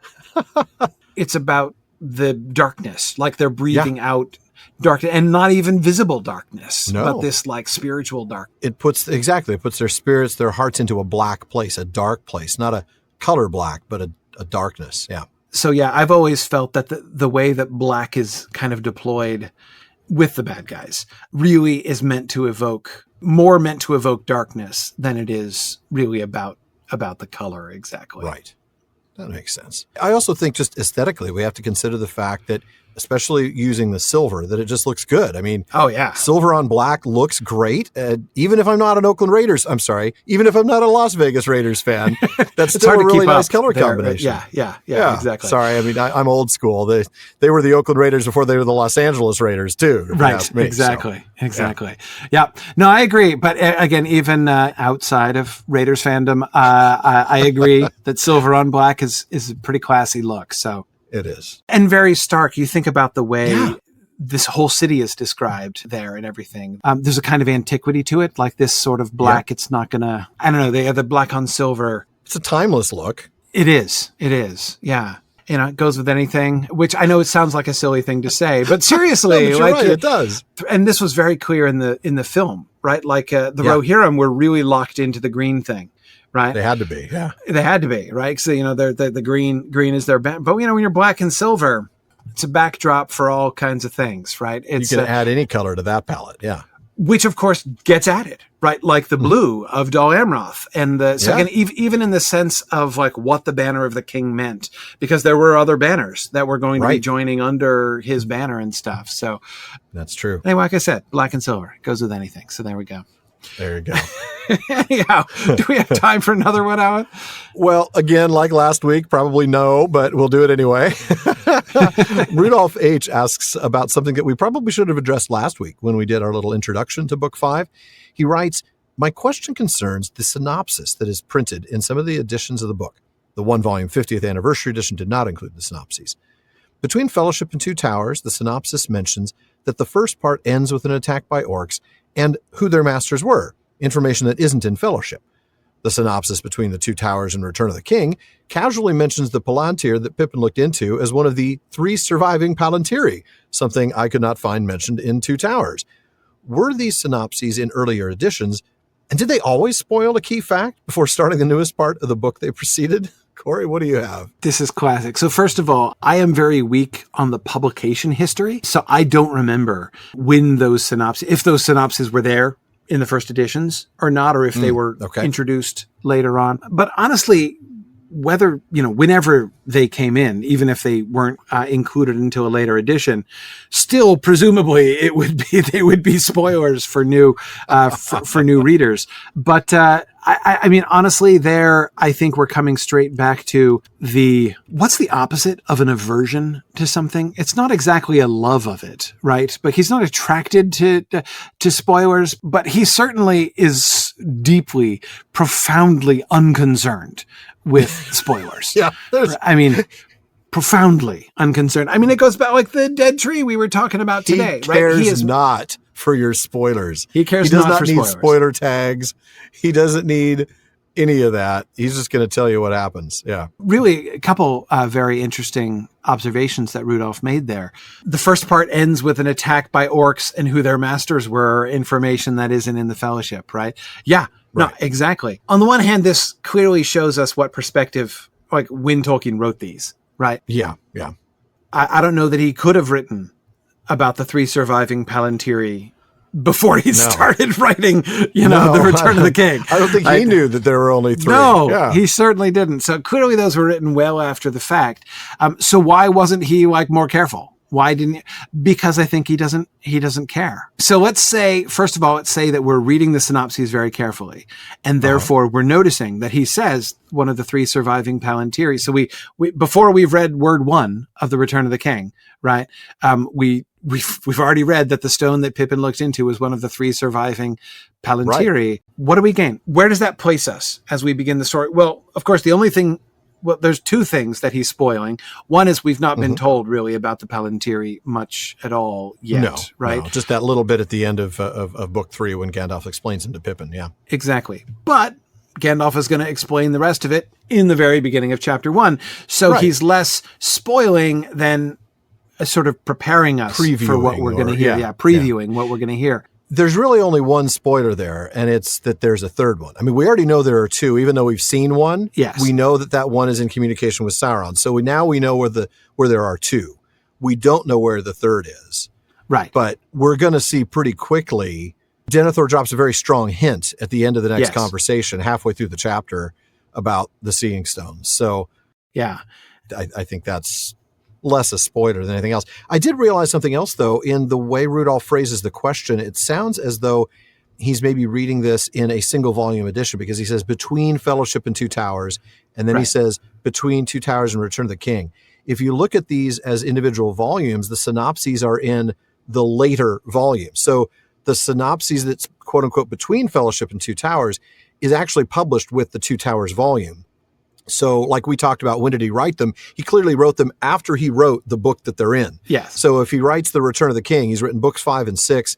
Now he writes the synopsis to books 3 and 4, part of which is presaging bits and pieces of books 5 and 6. Right, exactly. So in the Fellowship, had he told us in the beginning of the Fellowship about the attack by the orcs and who their masters were? This book ends with an attack by orcs and their masters are, that would have been spoiling things. Yeah, exactly. But no, we didn't get that information in the Fellowship. No. But again, we're going to get it very quickly, right? In chapter 1. Early enough in the Two Towers to know. So he's, in both cases, he's preparing us for what we're about to see. But again, it just speaks to me of Tolkien's overall attitude towards this kind of thing. He would rather set you up for what you're about to read. Even the surviving Palantiri, right? I mean, it's hard not to think, when you're talking about spoilers and things, right? Oh, the Amazon show? Yeah, we're in the middle of the Rings of Power, halfway through season 1. And, there's all of this, like, who is Sauron and what's going on? There are all these mysteries, right? Who is the stranger and all that, which are, these sort of mysteries, which are being, sort of deliberately built up. And Tolkien didn't play like that, right? No, he didn't. So he would not write a mystery box TV show. You're right about that. He would not. So, so even that one thing, which you're right. I mean, hey, like, heads up, there's a third Palantir, right? Not only is he going to not avoid saying that, right? He does go out of his way to drop that on you at the beginning. Like, hey, I want you to know there's a third. Like, if you go in anticipating, if you go in asking the question, okay, Pippin looked in the one and Sauron was looking in the other one, and that was a bad scene. There's a third.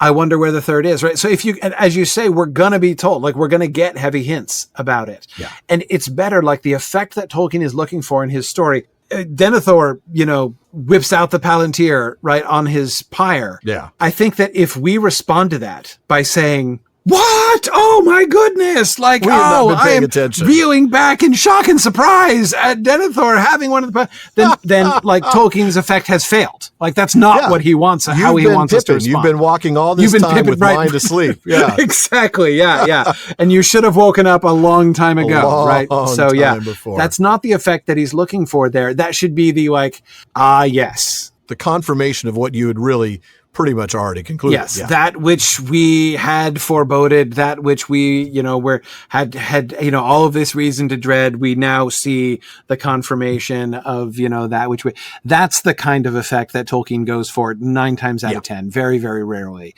does he do surprise. And so once again, I think we see him just absolutely trumpeting. In fact, this question would have been a great answer to the question from last week. Yeah, you're right. That's right, because we had that question last week talking about the fact that he spoils so much. Yes. Yeah, exactly. It's like, well, that's nothing. You think that's a spoiler? You should see this Seriously. one. Right? Yeah. Read the synopses. Yeah. Right. Good point. Oh, man. Well, that was a great answer and a great question, Rudolph. Thank you. But folks, that does wrap it up for another episode of the Prancing Pony Podcast. But please be sure to join us again next week when Pippin meets a grumpy old man. Alan, did you meet Pippin? I see how this is. You've been working with Sean. Has he been giving you lessons on the side on how to co-host? I but sit at the feet of my master there. So, anyway, Alan and I want to thank the members of Team PPP, editor Jordan Rennells, Barlaman Becca Davis, along with our team of research assistants, social media manager Casey Hilsey, event and Patreon community coordinator Katie McKenna, graphic artist Megan Collins, and website guru Phil Dean. Now, Megan has done a fantastic job helping with new graphics, a top-to-bottom rebranding, and chapter-specific artwork for the podcast. And Phil has completely revamped the website, so be sure to check it out. Great content and a great new look. Now, we still have all the things we had there before. Show notes, outtakes, including 2 seasons of new outtakes.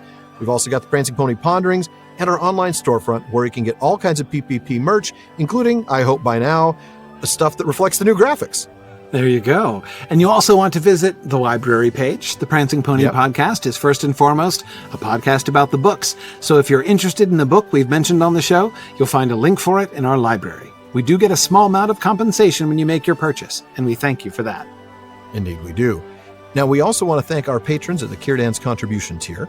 I'm going to start with DeMay in Alaska, James in Virginia, Tamsin in Minnesota, Chad in Texas, Lance in New Jersey, Paul in Colorado, Jerry in Texas, Mario in Utah, B in California, Joseph in Texas, Kathy from North Carolina, Lori from Washington, Carlos in California, Brian in the UK, and Ned from Connecticut. There's also Jerry from Washington, Joe in Washington, Erwin from the Netherlands, Dylan in Australia, Ben in Minnesota, Anthony in Texas, Karen in the UK, Zaksu in Illinois, Jim in Maryland, Brian in Texas, Sarah in New Jersey, June in Ireland, Joshua in Massachusetts, James in Florida, and Lucy in Texas. Thank you all so very much for your support. Indeed, thank you. Make sure you don't miss any episodes of the Prancing Pony Podcast. Subscribe now through Apple Podcasts, Spotify, or your favorite podcast app. And one last thing as always, don't forget to send your thoughts, comments, and most of all, well, your advice to Pippin, keep it family friendly, please, to Barliman at theprancingponypodcast.com. And if you want your voice literally heard, well, just send us audio of your question. You can do that by visiting podinbox.com/prancingponypod and record your question for us. Do us a favor, though. Please still email the question to Barliman. Thankfully, Barliman's become more reliable in recent years, but there's still a lot of mail to sort through, so we'll try to get to you just as soon as we're able. As always, though, this has been far too short a time to spend among such excellent and admirable listeners. But until next time. Farewell, friends.